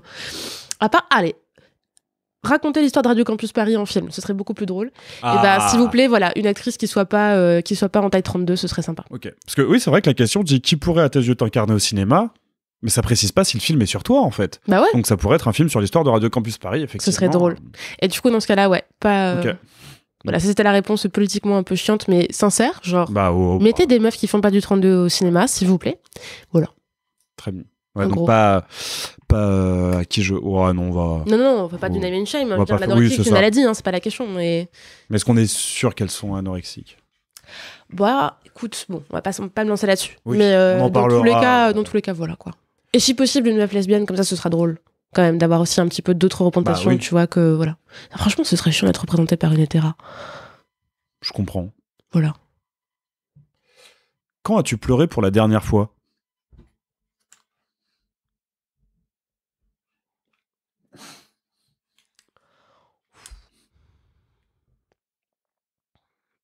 La réponse sincère est chiante et hyper snob. Du coup, je t'avoue que tu m'aurais dit la réponse sincère et chiante, j'aurais dit on peut passer à une autre question, mais comme t'as dit hyper snob, j'ai envie de savoir. Ah merde, ok, la vraie réponse à cette question, c'est je suis allée voir le ciné-concert de West Side Story à la Philharmonie de Paris. Ok. Bam, 12 points de culture légitime dans la face. Et j'adore ce film. Parce que c'est ma mère qui me l'avait fait regarder quand j'étais petite à 11 ans, parce qu'elle adorait la danse. Ma mère, elle connaît rien en film, elle n'est pas du tout cinéphile, elle n'est pas du tout mais West Side Story... Mais West Side Story, c'était vraiment son film d'enfance elle aime la danse, quoi. Ok. Et du coup, ça a toujours été un film que j'adore, que j'ai adoré, que j'aime toujours beaucoup, et je suis allée le voir, du coup, avec un orchestre qui jouait la bande-son du film, quoi. Et c'était la version restaurée du film, enfin bref, c'était incroyable comme image. C'était trop fou. Ok. Et du coup, j'ai vraiment chouiné ma race, parce que vraiment c'était trop émouvant d'être dans cette salle avec le film en mode top qualité et un orchestre et tout, c'était fou. Je connais la partition par cœur, enfin c'est indécent quoi, ce niveau de pas du tout snob, je trouve ça une très bonne raison de c'est un peu snob quand même, tu vois, le côté je suis allé voir à la Philharmonie de Paris le ciné-concert de West Side Story, tu vois. Mais c'est dans la salle, il y avait que des gens avec des cheveux blancs, tu vois, il y avait vraiment un côté oui, mais c'est pas comme si t'étais allé voir je sais pas c'est mon côté personnel, meuf de 65 ans, tu vois, c'est un peu chaud quoi. Oui, mais tu vois, tu m'aurais dit oui, je suis allé voir un ciné-concert d'un film de Béla Tarr ou de Tarkovsky, je t'aurais dit ouais, doucement Télérama et les cahiers du cinéma. Là on parle de West Side Story quoi. On parle quand même d'un gros classique, excellent film mais quand même gros classique, assez connu, surtout que et alors, du coup, si t'adores ce film, t'as vu le remake de Steven Spielberg qui est sorti l'année dernière, je crois. L'année dernière qui est sorti, j'ai adoré. Ouais. Je l'ai pas vu pour le coup. C'est trop chouette parce que tu l'as pas vu. Bah, en fait, ce qui est vraiment trop bien avec ce film, alors casquette Télérama, c'est qu'en fait tous les problèmes du film de 61, si je dis pas de bêtises, en fait, sont recorrigés. Enfin, les problèmes, c'est en fait les biais racistes, sexistes qui sont derrière. Parce qu'en fait, ce film, il est incroyable, mais il est aussi de son époque. Et littéralement, en fait, on parle d'un couple hétéro qui s'est vu même pas 24 heures et qui veut mourir l'un pour l'autre. Alors qu'ils ont échangé, si tu comptes vraiment avec le compteur, 14 mots. T'as envie de crever, tellement c'est impossible dans la vie, et t'es là, mais arrêtez, on va pas mourir pour ça, en fait. Tu l'as vu une fois, ok, il est peut-être un peu beau gosse, et elle est hyper canon, mais on s'en fout. Je veux dire, évidemment, la vie, c'est autre chose. Va faire ta couture, lève tes... Enfin, je sais pas. Peu importe. Dans tous les cas, il y a plein de problèmes dans le film, il y a plein de biais racistes dans tous les sens, et le film de Spielberg passe à travers ça et modifie même les chansons, les textes des chansons pour que ça soit justement quelque chose qui soit actuel, quoi. Et pas avec un regard hyper négatif sur Porto Rico qui est... Mais ça se passe de nos jours ou ça se passe quand même à l'époque du film original? Non, c'est à l'époque du film original, si je dis pas de bêtises. Donc les années 60. Ouais, c'est pareil, années 60, mais du coup, ça refait une histoire un peu plus équilibrée, pas de gens éplorés en mode ciel mon mari. Mais après, je crois, c'est plus ou moins une adaptation de Roméo et Juliette. C'est tout à fait une variation de Roméo et Juliette. Et le truc, c'est que le premier doit être très dépendant sur ce que tu dis sur on s'est vu 2 minutes et Mais c'est pareil pour le second. Je veux dire, au bout d'un moment, ça s'appelle vraiment littéralement. Bon, on arrive au moment de la discussion où je parle des amis hétéros. Vas-y. Après, on se resserre une bière. Mais où vraiment, en fait, c'est exactement la matrice des trucs qui vont pas dans ce qu'on apprend de ce que c'est que l'amour, quoi. Donc, il y a maintenant un côté un peu plaisir coupable où t'es là, oh, West Side Story, mais c'est exactement le diable à abattre, tu vois, le truc de, on s'est vu une fois à un dancing. Ça n'existe plus les dancing. On s'est vu une fois en boîte de nuit. On a eu trop envie de se pécho et après vas-y, on passe notre vie ensemble, quoi. Et on va mourir. On va mourir l'un pour l'autre. Et Tony, je t'aime. Mais pourquoi, tu vois? Mais oui, mais c'est aussi parce que c'est une vision horrible de l'amour. Ce serait très intéressant ça de faire une lecture du point de vue hétéronormatif de ce que l'histoire a retenu de Roméo et Juliette, parce que dans l'œuvre originale de Shakespeare, au tout début, et c'est très brièvement évoqué dans la version de Baz Luhrmann, au tout début, avant qu'il rencontre... j'adore le Roméo plus Juliette de Baz Luhrmann. Je l'ai pas revu, je le revois, il a l'air hyper queer en plus. Ce qui est dingue, il est très MTV des années 90. Est-ce qu'il n'y a pas des collants quelque part? Si, et puis il y a des... C'est cool. Et puis je vais aller voir ça. Mercutio, le meilleur ami de Roméo, dans la version, on peut penser que... c'est une drag queen. C'est une Mercutio, le meilleur ami de Roméo, est en drag queen à un moment, si je dis pas de bêtises. J'ai un rapport qui est très compliqué avec ce film, parce que j'ai adoré quand j'étais adolescent. Dites-moi plus. J'étais archi fan de ce film. Je l'ai revu, je pense, je devais avoir 20-21 ans. J'ai trouvé ça, alors désolé pour l'utilisation de ce mot, hystérique. On n'aime pas ce mot. On n'aime pas ce mot, mais je sais pas, je trouvais que ça allait trop vite, que c'était ultra cuté, je trouvais ça insupportable. Ah, donc pas hystérique, juste beaucoup trop speed, quoi. Ouais, beaucoup sous trop coke. Speed. Ouais, c'est ça. Exactement, sous coke. Et en fait, je l'ai revu il y a 2 ans, donc j'avais 27 ans, et en fait, oui, il est sous coke, mais c'est le but de ce film, en fait. Et c'est un témoignage... C'est même pas un témoignage, c'est une exagération de ce qu'ont été les années 90 et la télévision des années 90 qui est phénoménale. Donc j'aime beaucoup. Donc si tu connais vachement bien ce film, tu mates qui dans ce film quand tu le regardes, toi? Tybalt, le cousin de Juliette, qui est joué par John Leguizamo. Ok, faudrait que j'aille voir, je vois pas du tout à quoi il ressemble. C'est latino, c'est celui qui est qui tue Mercutio. Ok. Et qui, sa scène où il apparaît, où en gros il dit qu'il déteste le moped, tout comme il déteste les Capulets. Roméo, Roméo, il est Capulet ou il est Montaigu? Montaigu. Ah, donc il déteste le moped, tout comme il déteste les Montaigu et tous les démons de l'enfer. Et en plus, ils ont leur flingue avec des maris, des vierges maries sur la crosse. C'est exceptionnel. Et je mate Tybalt, clairement. Très bien. Je note. Et donc, pour revenir dans la version de Shakespeare, au tout début, Roméo est déprimé parce que la femme dont il est amoureux, et dont j'ai oublié le nom malheureusement, ce qui prouve bien de ce qu'on a retenu dans l'histoire, a décidé de rentrer au couvent et de faire vœu d'abstinence, et donc il est détruit. Et en fait, l'œuvre originale de Roméo et Juliette raconte plus comment des gens vont utiliser un amour adolescent, ce qui est globalement le fait de se rencontrer et de penser qu'on va passer la vie ensemble, pour résoudre les conflits internes à la ville, qu'une histoire d'amour entre Roméo et Juliette. Ok. Donc peut-être faudrait-il faire une lecture de déconstruction hétéronormative de ce que l'histoire a retenu de Roméo et Juliette. Je note ça pour la to-do list de peut-être moi dans 55 ans, mais pas tout de suite. Pas tout de suite. Ouais, non. Ah, oui, mais si tu travailles en collaboration avec Maureen. Non, mais on a d'autres trucs à faire entre-temps avec Maureen sur des trucs sur... Non, il y a des trucs beaucoup plus... ouais. Tu vois, dans ma liste personnelle, les choses urgentes à faire, je préférais faire un remix lesbien, tu vois, de West Side Story. Ce serait beaucoup plus drôle. Ok, carrément. Ce serait beaucoup plus fun. Et en film ou en comédie musicale sur planche? Je sais pas, vraiment, là, pour le coup... Tu me parles d'un projet qui est encore beaucoup trop, beaucoup trop récent. Ça marche. Eh ben, écoute, on va continuer à parler de cinéma et on va continuer de parler du fait de pleurer. Quel est le film qui t'a le plus fait pleurer? La vache, ça, je sais pas du tout.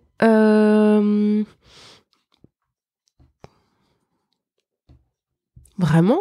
Bah non, Joker, j'ai pas de réponse à ça. Ah ouais? Parce qu'en fait, ouais, je pleure pas... Comment dire? Alors, je pleure au cinéma. Je pleure pas énormément dans la vie. Ce qui est un peu chiant, parce qu'en fait, c'est pas bien. Les gens qui pleurent pas dans la vie, c'est qu'il y a un truc qui est pas... Tu vois, on devrait pouvoir pleurer tranquillement, en fait, sans que ce soit un problème. C'est très bien. Moi, j'envie les gens qui arrivent à juste pleurer en mode ça sort quoi. Non, et puis en fait, j'ai pas de film qui me vient en tête en mode... Alors, quel est le dernier film qui t'a fait pleurer? À part West Side Story? À part West Side Story. Quel est le dernier film qui m'a fait pleurer? Vraiment, j'ai pas de... Je sais pas, j'ai des souvenirs de chi halluciné. Genre... Non, je sais pas te dire. Je réfléchis, je sais pas te dire. Ok. Non, pas satisfaisant comme réponse. Très bien. Joker. Non, mais j'ai pas de... J'ai rien de pertinent à dire. Alors, as-tu déjà prétendu être quelqu'un d'autre? Ouais, carrément. Je faisais ça quand j'étais ado, quand j'attendais les transports en commun, quand il y avait des gros relous chacals là qui venaient parler. Genre, c'est toi qui viennent en mode oui, bonjour, tu t'appelles comment, tu fais quoi dans la vie? Et en fait, j'ai raconté toutes les conneries qui me venaient en tête. Ok. Autre prénom, tu vois, j'étais genre ouais, j'ai 25 ans, j'avais 15. Tu fais quoi? Je bosse à la mairie, je suis apicultrice. Je racontais que de la merde comme ça. Et en fait, du coup, les gars savaient pas comment réagir. Parce qu'ils s'attendaient à ce que je réponde oui, je suis à la fac. Tu vois. Et donc j'étais en mode oui, non, super, ouais, je suis paysagiste, ouais, je fais des haies. Des haies, ouais. Et du coup, les gars étaient en mode. Et en fait, rebondir là-dessus. Impossible de rebondir. C'est complètement en dehors du système général de drague. Donc, du coup, ça me permettait de sortir des gars relous comme ça de ma vie. Okay. Donc, ouais, j'ai souvent fait ça un peu en random, quoi. Ouais.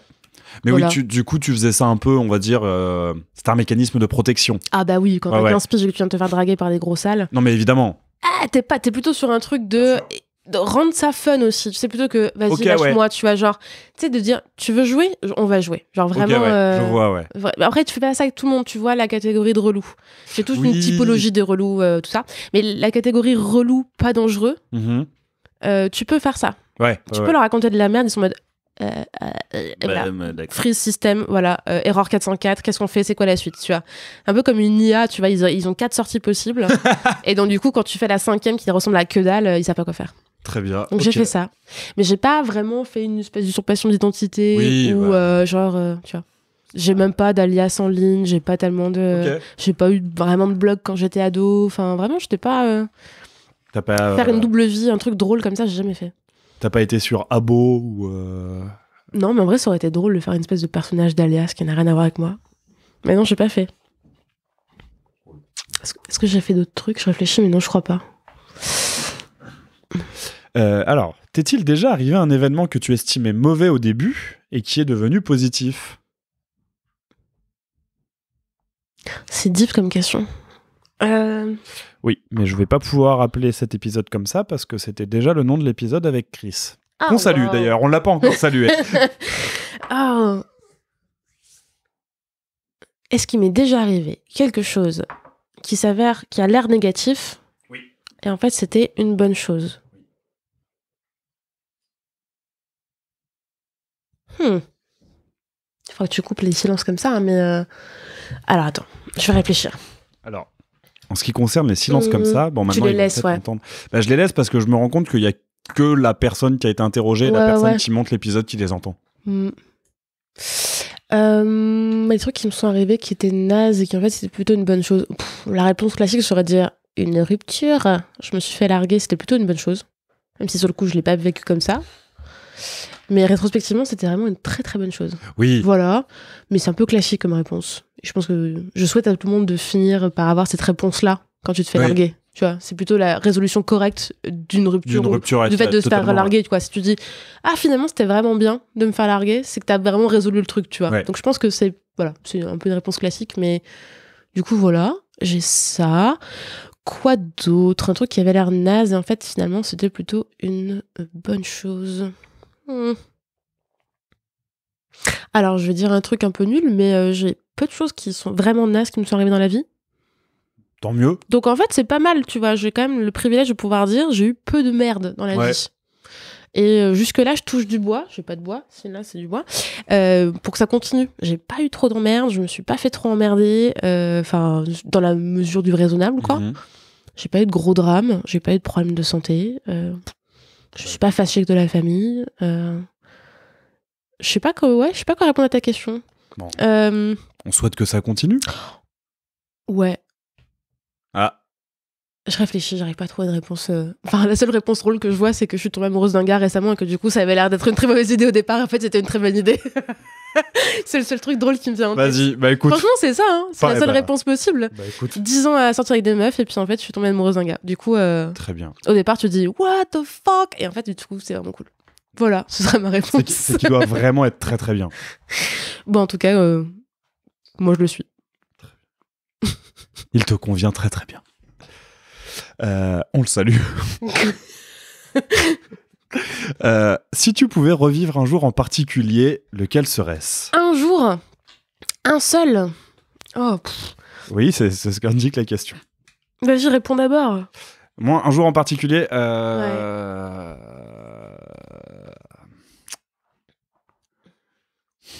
Tu me...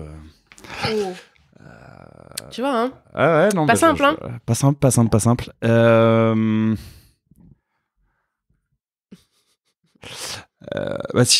crois que j'en avais parlé avec Daikel, donc sur un précédent épisode. En vrai, en ce moment, j'ai quand même très envie de refaire de la musique sur scène. Ouais. Et de refaire de la musique énervée sur scène. Donc je dirais la fois où je suis monté sur scène avec The Darkness au Bataclan. Okay. Parce que c'était quand même assez fou. Ok, stylé. Mais c'était il y a 10 ans.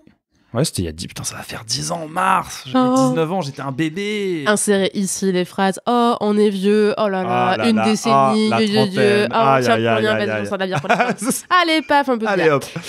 L'abus d'alcool est dangereux pour la santé. À consommer avec modération, bien sûr. Mais je crois que le CSA regarde pas encore trop les podcasts. Mais c'est pas grave, c'était pour la vanne. Mais bien sûr. Je vais tant que vous voulez, voyons. Mais ouais, non, attention à l'alcoolisme. Je question pense de trentenaire. C'est une autre question. Finis ton anecdote mignonne avant qu'on parle d'alcoolisme, c'est chaud. Je pense que ouais, ce serait la fois où je suis monté... parce que, donc, pour te raconter un peu, je sais pas si tu vois qui est The Darkness. Groupe de... Très bien. Vraiment très loin, tu vois. Ouais, groupe de glam metal qui a sorti un énorme hit qui s'appelle I Believe Nothing Called Love au début des années 2000, qui avait vraiment tout pété à ce moment-là. Et donc, qui avait sorti un premier album qui avait vraiment fait beaucoup de bruit dans la scène hard rock, on va dire hard rock FM, quoi. On est entre AC/DC, Queen, Scorpion et Thin Lizzy. Scorpion. Et globalement, leur premier album, Permission to Dance, c'est un album avec lequel j'ai appris à jouer de la guitare. Vraiment, il y a plein de leurs morceaux que je sais, que j'ai su jouer, que j'ai appris. Et sauf qu'au moment où je les découvre, le groupe n'existait plus. Et au moment où je commence à jouer de la guitare sur leurs morceaux, le groupe n'existe plus. Ils se reforment. Ils font la première partie de la tournée de Lady Gaga. J'étais content. Excellent. Lady Gaga est une très très grosse métalleuse. Elle a souvent revendiqué Iron Maiden et Def Leppard dans ses influences. Elle est incroyable. Et donc, ils jouent au Bataclan. Et donc, je m'étais ramené avec une pancarte. Laissez-moi jouer tel morceau, s'il vous plaît. Et ils font leur concert. Ils font le morceau en question. Je me dis, bon, c'est loupé, mais c'est pas grave. Au moins, j'ai vu le concert du premier rang. Ils font leur rappel. Et à la fin du rappel, ils me proposent de monter sur scène. Et je l'ai joué. Et en vrai, avec du recul, je l'ai même bien joué. Mais en plus, il y a une vidéo sur YouTube là-dessus, donc on peut voir ça. Marrant. Et en vrai, je l'ai très bien joué, et c'est vrai que c'était assez grisant, donc je pense que je revivrai ce jour. J'avoue, c'est une excellente réponse. C'est vraiment très chouette. Mais alors du coup, et toi, quel jour tu revivrais ? Moi, j'en ai pas. Franchement, je réfléchis là, et j'ai pas de truc très spécial où je me dis, ah ouais, ce jour-là, c'était... je sais pas, le plus beau jour de ma vie ou un truc vraiment hyper important, quoi. J'ai plein de moments très chouettes qui me viennent en tête, mais je sais pas si j'aurais les revivre, ces moments, quoi. Ok. C'était chouette à ce moment-là, c'était plein de choses. Tu vois, tu parles de musique, moi je pensais à ce que j'ai fait en musique aussi. Moi j'ai fait pendant très longtemps du violoncelle. J'ai même fait pendant longtemps quasiment que ça de ma vie, de ma carcasse, concrètement, jouer de la musique. Franchement, j'en ai fait énormément. Tout le lycée, j'ai fait que ça. J'en faisais une quantité. T'étais en cham ? Ouais.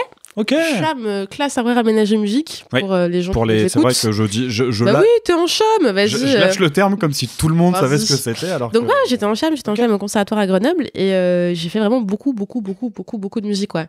Donc j'ai plein de moments de musique qui me viennent en tête. Tu vois, tu parles de musique, moi je pense à des concerts que j'ai fait ou je sais pas, des... peut-être, tu vois, aller spontanément, je dirais comme ça, la dernière audition que j'ai fait au conservatoire, qui était du coup un morceau de Shostakovich. Qui est inaudible. Je veux dire, les gens, je vous fais écouter ce truc-là, vous allez dire, oui, c'est chiant. Oui, c'est chiant, parce qu'en fait, c'était un concerto que Shostakovich, qui est un compositeur russe, a composé pour dénoncer, en gros, le stalinisme. Ok. Je sais pas si c'était le léninisme ou le stalinisme, je me souviens pas des dates à l'époque. Peu importe. Dans tous les cas, c'est quand même dénoncer le totalitarisme, donc c'est une musique pas très... c'est pas des petits piou-piou dans des fleurs dans les champs. Il a fait des œuvres pour le régime en place, non ? Il a dû en faire, je crois, contre... Il me semble que sa plus connue, celle qui fait des pubs, celle qu'on trouve dans les pubs, genre... C'est bien lui. C'est bien lui qui fait la la la la la la la la la la la. Je crois pas. C'est qui ? On vérifiera. Je crois pas. Bon. Non, bref. Shostakovich. Je réfléchis, je trouve pas. Bon, du coup, j'ai fait une audition de violoncelle et en fait, c'était le dernier moment où vraiment j'avais un niveau de violoncelle vraiment très chouette. Okay. Et je crois que j'ai aucune photo, aucun enregistrement de ce moment-là.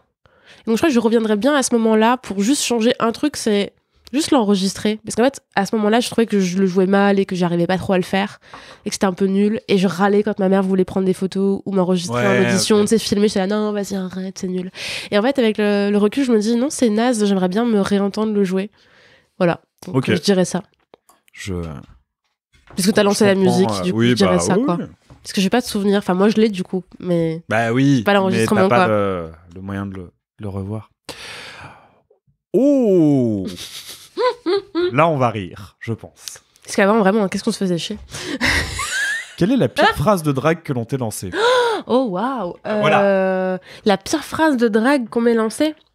Oh là là là là, mais j'ai pas ça. Parce qu'en fait, voilà, je l'ai dit précédemment, je suis sortie avec des meufs pendant 10 ans.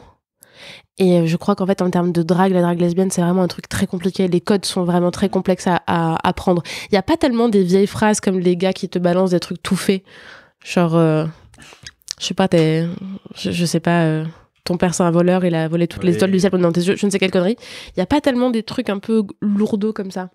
Mais du coup, j'ai des souvenirs de moments un peu gênants où je me rends compte que la meuf me drague et que du coup, je sais pas comment réagir. Mais en fait, c'est pas vraiment des phrases.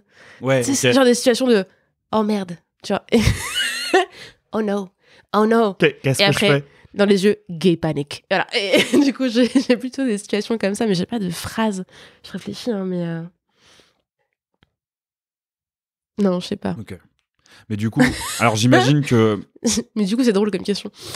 J'imagine que malheureusement, le fait d'appartenir, le fait d'être lesbienne n'empêche pas d'être abordée par des gros lourds, mais du coup t'exclus ça de la drague, ce qui s'entend. Franchement, il y a, comment dire, il y a un moment donné où les gros lourds ont arrêté de me draguer. Mais après, il faut dire que le look que j'avais était aussi désincitatif. Ok. Si ce mot existe encore. Parce que littéralement, quand t'as la moitié de la tête rasée et tu as un truc un peu punkette sur les bords, en fait, j'ai arrêté de me faire emmerder par les gars dans la rue comme ça, quoi. Donc non, je me suis pas trop fait draguer par des gros relous, vraiment avec des vieilles phrases super sales. Mais peut-être parce qu'en fait, ils voyaient dans mes yeux que j'avais envie de leur péter la gueule s'ils le faisaient. Donc en fait, ça a dû calmer 2-3 personnes. Voilà. Très bien. Je dirais ça comme réponse. Et puis après, le privilège de vieillir, aka la trentaine cette année, fait que les gars arrêtent de te draguer parce qu'en fait, c'est gros dégueulasse, drague que des meufs entre 14 et 21 ans. Du coup, voilà, je suis sortie de la zone de la zone relou. Ouais, ce qui est pas mal. Celle-ci, j'ai très envie de savoir. Tu peux organiser la soirée de tes rêves. À quoi ressemblerait-elle ?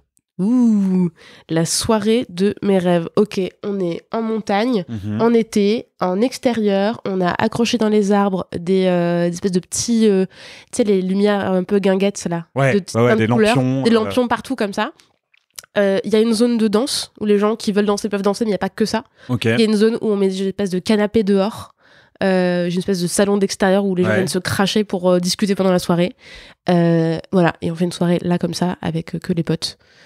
Et voilà. En gros, c'est à peu près ça ma soirée. Genre, si j'en ai une à organiser, c'est ça. Ça a l'air extrêmement chouette, effectivement. Tu vois, un truc un peu libre où chacun peut faire un peu ce qu'il veut dans le truc. Et il y a une partie où on peut danser sur de la musique vraiment genre Britney et tout, quoi. Ok. Bien pop. Bien pop, années 2000, tout ça, ce serait vraiment super. Bien lâcher les chiens. Moi, j'adorerais. Le petit wink-wink. On dit rien. Ils se reconnaîtront. C'est ça. Et non, ouais, un truc comme ça, je pense. Les vrais sauront. Ok. Pas une réponse de genre une piscine, je ne sais où à Dubaï avec des stars, quoi. Genre vraiment juste. Oui, non, mais voilà, je pense que si un jour quelqu'un me répond ça, j'arrête l'épisode et je dis bon bah merci, mais on va pas le sortir. Hein. je pensais pas avoir affaire à ce genre de personne. Ouais, je ferais un truc comme ça.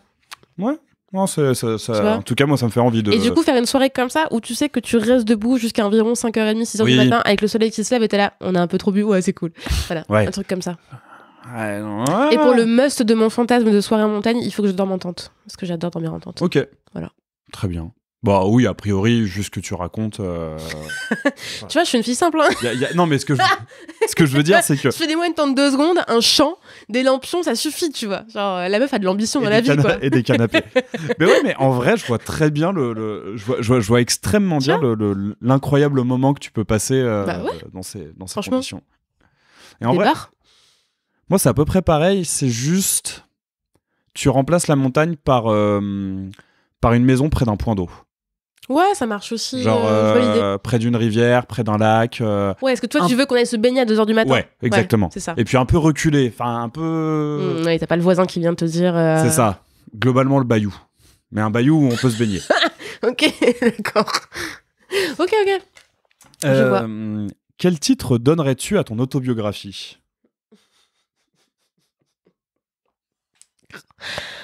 Ok, donc là, je vais pas dire les phrases qui me viennent en tête parce que du coup, il faut plutôt que je les dise à mon psy. Je vais garder ça pour moi. C'est dur comme question. Tu dirais quoi pour moi ? Pour toi ? Ouais. On s'est bien marré. Allez, franchement, c'est une bonne réponse. Si c'est ça, la conclusion de l'autobiographie, c'est vraiment cool, quoi. On s'est bien marré, moi, ça me va. Hein. On est là pour ça, quand même, au bout d'un moment. Ouais, on s'est bien marré, c'est pas mal. Bah, personnellement, moi, je voudrais que ce soit un truc équivalent, que ce soit mon épitaphe. Ouais. Genre, quand même, on s'est bien marré. Ou, Et parfois, je note dans mon téléphone, je note des épitaphes potentielles pour rigoler avec les copines. Et en soi, le titre de ton autobiographie, c'est un peu une épitaphe que tu sors de ton vivant. C'est vrai. Bah, en fait, je pense que j'aurais très envie de dire un truc genre niquez-vous. C'est bien aussi. Ce qui est, bien. Ou alors tout cramer. Tu vois, c'est le genre de mood sur lesquels je suis régulièrement. Je pense que ça résumerait bien le truc, tu vois. Ouais, niquez-vous, ça sonne bien en plus. Ouais, j'aime bien, tu vois. Je pense que c'est plutôt pas mal comme injonction, tu vois. Mais voilà. On s'est bien marré. Tu peux le faire en 2 tomes. Premier tome, niquez-vous. Deuxième tome, on s'est bien marré. Tu te demandes ce qui s'est passé entre les deux. C'est vraiment top. Franchement, c'est pas mal. Changement de mood. Voilà, réponse très spontanée. Non, bah... En tout cas, je pense que je lirai un bouquin qui s'appelle Niquez-vous. Franchement, personne ne l'a jamais écrit, ce bouquin ? Ça doit exister. Ça doit forcément exister, c'est sûr. Bon, on verra. Celle-ci, je la pose, mais elle est pas si intéressante que ça. Tu l'aimes pas ? Plutôt être à la mode ou avoir du style ? Oh, wow. Bah, écoute, je pense que je vais décrire ma tenue actuelle et vous allez comprendre ma réponse. Un très beau pull col roulé taupe. Qui est donc mon seul pull de droite. C'est pas de droite, les cols roulés. Un col roulé couleur beige, comme ça ? C'est taupe. Alors, toi, tu dis taupe, moi, je dis beige. Franchement, quand je l'ai acheté, j'ai dit, c'est vraiment un pull de droite. Et il est très chaud, donc je suis très contente. Et j'ai un vieux jean tout pété, tout lâche. Non, vraiment, avoir du style plutôt qu'être à la mode. Oui, hein. Vraiment, la mode, ça n'a jamais été vraiment mon truc. Il faut savoir que j'ai porté des jeans à partir de mes 17 ans. Donc vraiment, la mode, j'en avais rien à foutre avant. J'étais en sarouel et tout. Enfin, vraiment, ça n'a jamais été un enjeu. Et effectivement, oui, si t'as porté des sarouels... après, je connais des gens qui ont porté des sarouels et pour qui la mode est un enjeu aujourd'hui. J'aime bien faire attention à comment je m'habille parce qu'en fait, je suis plus à l'aise quand je suis bien habillée. Mais pour moi, pas en mode je voudrais que les gens me voient comme quelqu'un de stylé. C'est plutôt, j'aime bien mettre des fringues que j'aime bien et dans lesquelles je suis bien et qui sont chouettes, quoi. Ok. Mais je refuse de payer des centaines d'euros pour des fringues. Ok, ouais. Principe de base. Du coup, je finis toujours par un truc à moitié lâche récupéré en fripe. Mais ça marche, franchement. Alors, est-ce qu'il y a une association de nourriture bizarre que tu aimes ?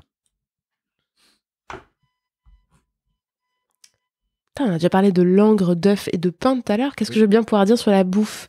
Une association de bouffe bizarre que j'aime bien.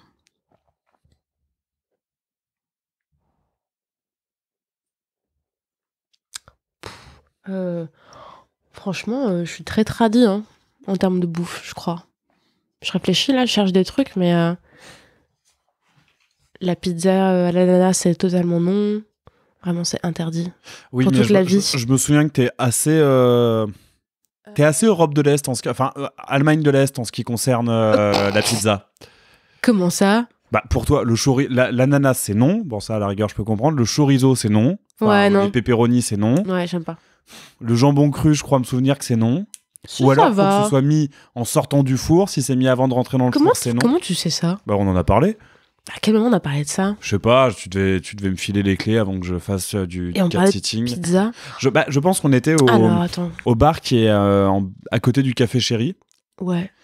Qui sert des pizzas aussi. Mais oui, et du coup, coup, on avait dû parler de pizza. Effectivement. Tout ça ne nous dit pas pourquoi tu dis Europe de l'Est. Non, j'ai dit Allemagne de l'Est, pardon. Par rapport à ce que ton prof avait dit... très rigoriste, je vois. Non, j'allais dire plutôt très tradit pour la pizza sur le côté italien, très respectueux et tout. Longtemps sorti avec une italienne. C'est pas la question. Un truc... Non, j'ai pas là comme ça. J'allais dire, j'aime beaucoup le beurre de cacahuète. C'est pas un truc très français. J'aime bien. Mais en même temps, moi j'adore ça aussi, donc... J'aime bien ça, mais je mélange pas les trucs chelous. Non, j'ai pas de réponse intéressante. Je pense qu'il faut qu'on passe la question parce que je vais raconter que des trucs nuls. Et y a pas une fois où t'as goûté un truc chelou et où c'était pas parti pour être bon et en fait, ça passe. Non, là comme ça, j'ai pas. Désolée. Pas de problème. Mais j'aime vraiment beaucoup de trucs en bouffe.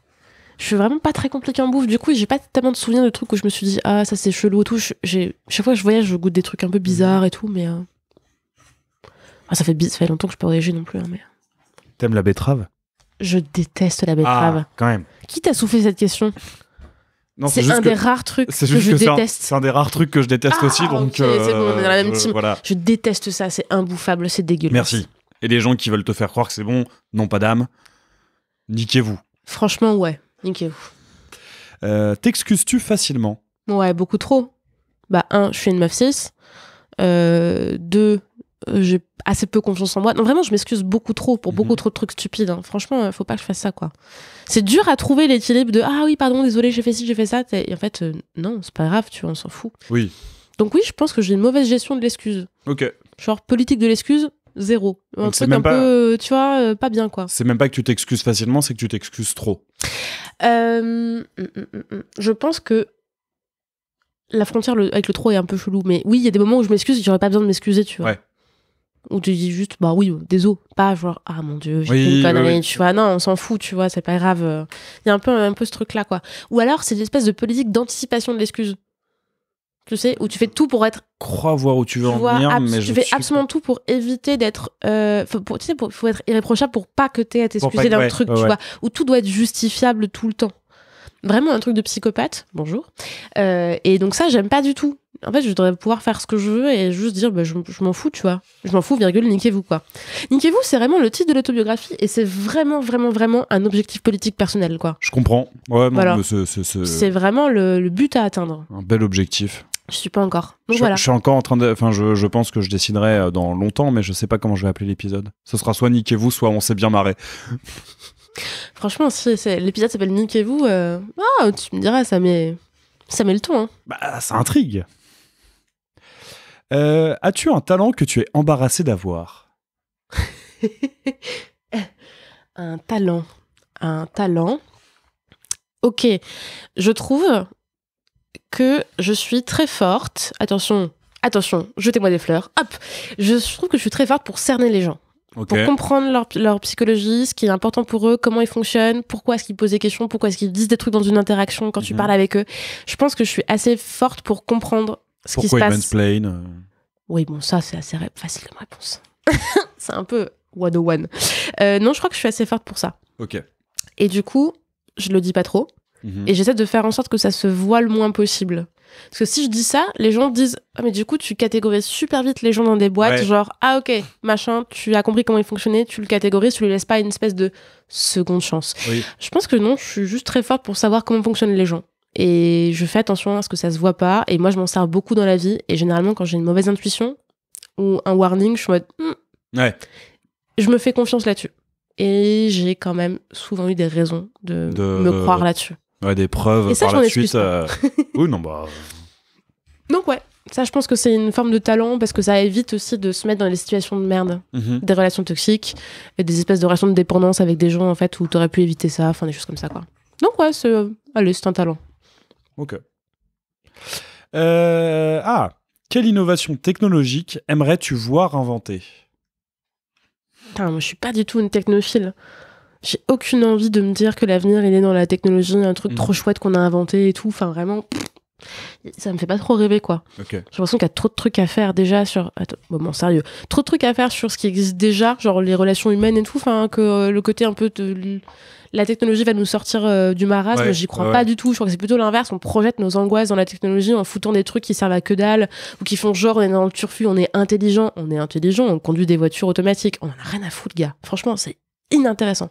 Et du coup, j'ai plutôt ce rapport-là à la technologie, quoi. Je trouve ça vraiment naze. Enfin, c'est pratique, mais espèce de me rendre ça un peu mystique, genre c'est incroyable, on va faire des trucs de ouf. Ok, Internet c'est bien, super. Mais à côté de ça, c'est pas une solution à quoi que ce soit, quoi. Donc j'ai pas tellement de réponses un peu spontanées, quoi. Surtout que si on parle de voitures qui se conduisent toutes seules, bah super, ça sert à faire des métros en plus lents. Ok, effectivement. Tu vois, t'as vu Your personnel métro, quoi, c'est super, génial. Ah mais c'est vrai, c'est exactement ce qui se passe. Hein, ce serait trop bien d'avoir une voiture personnelle, mais avec des sièges avec les sièges de métro, enfin avec les trucs en feutrine là, spécial de transport en commun. Tu sais qu'il y a un compte Instagram pour ça? Pardon, je dérive. Mais il y a vraiment un compte Instagram qui... Oui, c'est un énième compte que t'as lancé, parce qu'on en a pas parlé d'ailleurs. Non, c'est une autre question. Il y a un compte Instagram qui répertorie les différents patterns de tissus. Vous sentez le pétillement dans ma voix, genre je suis trop contente. Les différents patterns de tissus utilisés pour faire les assises des fauteuils de tram, bus, etc. de transport en commun. Je trouve ça incroyable. Voilà, ça c'est merveilleux. Genre juste sur une zone géographique ou sur l'entièreté du... Non, je crois que c'est assez grand. Je crois pas qu'il... Je t'en trouverai le compte. C'est vraiment super. Et donc voilà, ça me rend heureuse, tu vois. Après, les Tesla, non. Vraiment, ça ne spark pas du tout de joy, comme dirait Marie Kondo, quoi. Vraiment, j'en ai rien à foutre. J'en ai rien à foutre. Oui, non, et puis ok, mais alors du coup, innovation technologique... Ok, on va faire un moment sérieux écologique. Vraiment, juste un truc qui nous permette de pas crever, en fait. Ok. En termes, sur la... Tu vois, genre, tu vois, réduction de la quantité de CO2 dans l'air. Un truc comme ça, quoi. Ce serait pas mal. Genre, si on arrivait à... Merde, il faut pas que je dise de bêtises. Si on arrivait à maîtriser la fusion à grande échelle pour... Je n'ai aucune idée de quoi tu parles. Mais alors, juste en gros, un truc... à l'heure actuelle, ce qu'on maîtrise, c'est la fission nucléaire. Ah oui. Bah non, mais juste arriver à sortir une technologie qui soit pas polluante pour 100 000 ans, comme on a le nucléaire. La fusion. Et une technologie qui nous permette en fait de limiter la conséquence qu'a en fait l'activité humaine sur la planète, en gros. Voilà. C'était la réponse chiante mais sincère. Ce serait beaucoup plus intéressant qu'un nouveau modèle de téléphone ou je ne sais quoi. Oui, évidemment. Oui, mais c'est pas ça qui se profile. Après, c'est vrai qu'il y a beaucoup de gens qui répondent quelque chose qui permette de se téléporter. Moi, vraiment, ça m'intéresse pas du tout. 0%. Ouais, parce qu'en fait, moi, je suis partie des gens qui trouvent que se déplacer, c'est chouette quand tu prends le temps aussi. Ouais. Alors, okay. Je suis certes pour le TGV, ça me va très bien. Tu vois, de faire 3 heures Paris-Grenoble, c'est impeccable. Mais je crois qu'il y a vraiment une super poésie du déplacement. Par exemple, moi, en vacances, ce que je fais, c'est des randos à vélo avec des potes. Et donc, cet été, on a fait Grenoble-Nice à vélo. Ok. Voilà. Bon, bah, en fait, l'important, c'est pas d'aller à Nice. On n'a rien à foutre de Nice, il n'y a que des fachos là-bas. Courage à ceux qui sont pas fachos qui habitent à Nice, c'est compliqué dans la vie. Bah, mais du coup, une partie de ma famille. Et bah courage à elle. on lui envoie plein de courage. Non vraiment cette ville de Nice, elle est intéressante en soi, mais juste le trajet était intéressant. Les paysages étaient trop beaux et donc en fait le déplacement est quelque chose de chouette. Donc se téléporter, ce serait un truc vraiment terrible de genre juste je veux être au Machu Picchu. Oui. Plap, j'y suis. Bah en fait, t'as aucun intérêt à avoir des relations de distance avec les choses et ça enlèverait plein de choses hyper chouettes qui sont justement une distance géographique, ça a du sens en fait quelque part. Ouais, je suis entièrement d'accord. Donc non, téléportation, porte au loin, tout ça, non, juste non. Sauf en cas de, ouais non, rien. Oh. Non, c'est bon. Et puis le porte au loin, ça file de l'argent à des gens qu'on n'aime pas. C'est vrai. Grosse ambiance. As-tu déjà failli mourir ? Ah ouais, donc t'es là pour le fun, pour de vrai, quoi. Est-ce que j'ai déjà failli mourir ? Tu vois, spontanément, j'ai pas de réponse immédiate, donc en fait, c'est que j'ai pas eu de moment vraiment où j'ai cru que j'allais crever. Une fois en voiture, j'ai cru qu'on allait se taper un camion et qu'effectivement, il allait avoir un peu des conséquences. Et non, c'est à peu près tout, il me semble. Le reste de la vie était assez paisible. Je crois que je suis dans le déni du fait que la mort existe. Oui, j'allais dire c'est une bonne chose, pas sûr, mais... Bon, à moitié, disons que c'est bon, je traiterai ça plus tard, en temps et en heure. Eh ben écoute, on va continuer à parler de mort, et puis de fin des choses. Ok. On te dit que la fin du monde a lieu dans 1 mois. Que voudrais-tu absolument faire avant ? 1 mois ? Putain, on peut en faire des choses en un mois. On peut en faire un paquet de trucs en 1 mois. C'est énorme en 1 mois ce qu'on peut faire. Waouh, qu'est-ce que je ferais Et tu vois, en même temps... Ouais, c'est compliqué de choisir un peu. Bon, déjà, on arrête de bosser, ça c'est certain. Bah, évidemment. Je veux dire, non, mais il faut le dire. Il y a des gens qui seront en mode, oui, mais quand même. Non. Voilà, premièrement. Oh, putain, j'ai envie de chanter Pascal Obispo et Natacha Saint-Pierre. C'est Obispo ou pas ? C'est Obispo et Natacha Saint-Pierre, ouais, et puis on va pas le faire. Mon cerveau est un énorme jukebox de chansons de merde. Tout à l'heure, on a dit un truc. On parlait de Roméo et Juliette. J'aurais trop aimé qu'on chante la comédie musicale. Vous êtes à Vérone, la belle Vérone, la ville où tout le monde se déteste. Si on devait mourir demain, qu'est-ce qu'on ferait ? Dans 1 mois. Dans 1 mois. J'irais faire de la rando. Ok. J'irais marcher en montagne. J'irais dormir en montagne. Je pense que je quitterais tout ce qui peut être d'humain en termes d'infrastructure. Genre de ville, de tout ça. Je pense que j'aurais juste besoin de passer 1 mois à être dans la nature avec des gens chouettes. Je sais pas comment on organiserait ça, mais je pense qu'il y aurait un truc comme ça, quoi. Franchement, ouais. Il y aurait un truc de juste avec 3 fois rien dans le sac à dos, de quoi bouffer et être en nature. Et t'essaierais de te trouver le meilleur spot pour assister à la fin du monde. Franchement, ce serait cool. Ouais. Bah, fin du monde, quitte à avoir une belle vue autour du sommet, tu vois. Bah oui, je sais pas, on meurt comment ? Il y a une météorite. Ça, malheureusement, on ne ça dépend un petit peu, tu vois. Ouais. Mais je crois que je fuirais un peu les gens, effectivement, pour éviter d'avoir l'angoisse des autres, qui seraient en train de paniquer en mode on va tous mourir. Non, en fait, non. Aller loin, aller haut, du coup. Et là, on a Tina Arena comme chanson, du coup. Aller plus haut, oui, exactement. Tout à fait. Attends, et il n'y a pas un truc... Ça me fait penser, je crois, à quelque chose qui est dans Cyrano de Bergerac. Oh, mais t'as plus de latte que moi. Qui est ne pas voler bien haut, peut-être, mais tout seul. Genre, bon, bref, ça... Je peux pas te suivre. Vraiment, là-dessus, les citations de Cyrano de Bergerac, j'ai pas. J'adore. Moi, je suis une grosse imposteur. Hein. Franchement, je fais une prépa littéraire et tout, mais j'ai aucune citation à faire. Alors, c'était censé être la dernière que je tire, mais je la pose, mais j'en tirerai une autre, parce qu'elle est bien, mais pas ouf.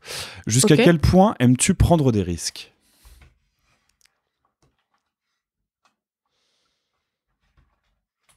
Je crois que je prends peu de risques. Je crois que je joue souvent safe les choses. En tout cas, c'est comme ça que je me vois. Peut-être que les gens diraient pas ça de moi. On dirait, bah non, tu fais plein de trucs qui sont en fait pas si simples, pas si évidents, etc., etc. Enfin, mais je crois que je fais toujours hyper attention à pas prendre trop de risques. Après, j'aime bien les sports pas extrêmes, mais en tout cas, voilà, je suis attirée par l'escalade, par l'alpinisme. Il y a un peu une notion de...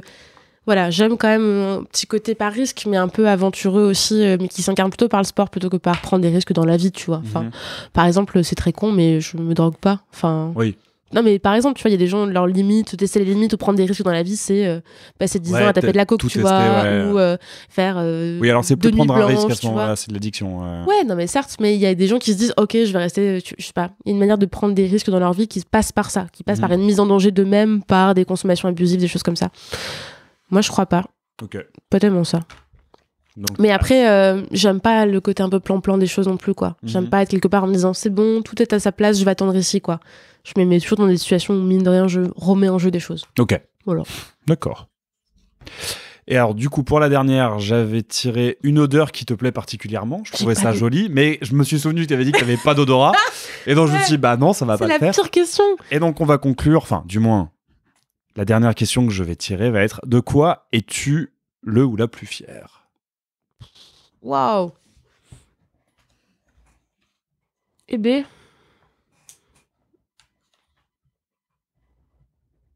Ok, le premier truc qui me vient spontanément en tête, c'est que moi j'en ai une famille qui est un peu classe moyenne, mes parents sont classe sup, mais j'en ai une famille qui au départ est plutôt classe moyenne et pas du tout un télo. C'est-à-dire que dans ma famille, voilà, mes grands-parents étaient ouvriers, j'ai des oncles et tantes qui sont, je sais pas, comptables, enfin, assistantes, enfin, qui sont infirmiers, bon bref, des métiers qui sont pas des métiers d'intellectuels, quoi, en gros. Je viens pas d'une classe populaire, mais je viens pas de métiers intellectuels. Et du coup, quand j'écoutais la radio quand j'étais ado, je me disais, putain, les journalistes de la matinale de France Inter, là, qui jonglent entre des sujets genre économie, puis ensuite, tu vois, la politique, enfin, j'étais là, mais vraiment, ces gens sont des oufs. Ils tiennent des antennes à la radio, je trouve ça incroyable. Et ensuite, ils connaissent tellement de choses, ils ont une culture générale politique qui est énorme. Et je pense que c'est pour ça que je me suis jamais vraiment projetée dans ce truc en me disant, en fait, moi, je viens pas de ça. Je viens d'une famille plutôt scientifique, du coup. Mon père est ingénieur en électronique. Et du coup, j'avais un peu un côté, bah, tout ça, c'est inaccessible, en fait. Ce côté-là, un peu la culture, tout ça, tout ça. Et en fait, ouais, le côté faire de la radio et raconter des trucs, entre guillemets, intelligents à la radio, en fait, je m'étais jamais dit que c'était pour moi. Et c'est parce que j'ai fait une prépa que je me suis dit, en fait, ces choses-là, ça s'apprend, que je me suis dit, en fait, tu peux le faire, quoi. Du coup, le truc dont je suis fière, à part avoir fait une reproduction sociale où je suis CSP+, en venant de parents CSP+, c'est en fait d'être arrivée à un endroit où je suis allée au-delà de l'idée que c'était pas pour moi de faire des choses, entre guillemets, intelligentes. Et qu'en fait, si, ouais, concrètement, je suis à un endroit où je pensais pas être il y a 15 ans. On m'aurait dit... T'es journaliste spécialisé dans les questions de société, t'as fait un podcast en ton nom, tout ça, enfin, je pensais pas que ça m'arriverait un jour, quoi. Bah, il y a 15 ans, en plus, t'aurais posé la question, c'est quoi un podcast ? Mais voilà, on m'aurait dit, t'aurais fait un truc en plus sur les questions LGBT, en plus, qui, au départ, n'était pas une question pour moi à 15 ans. Ouais.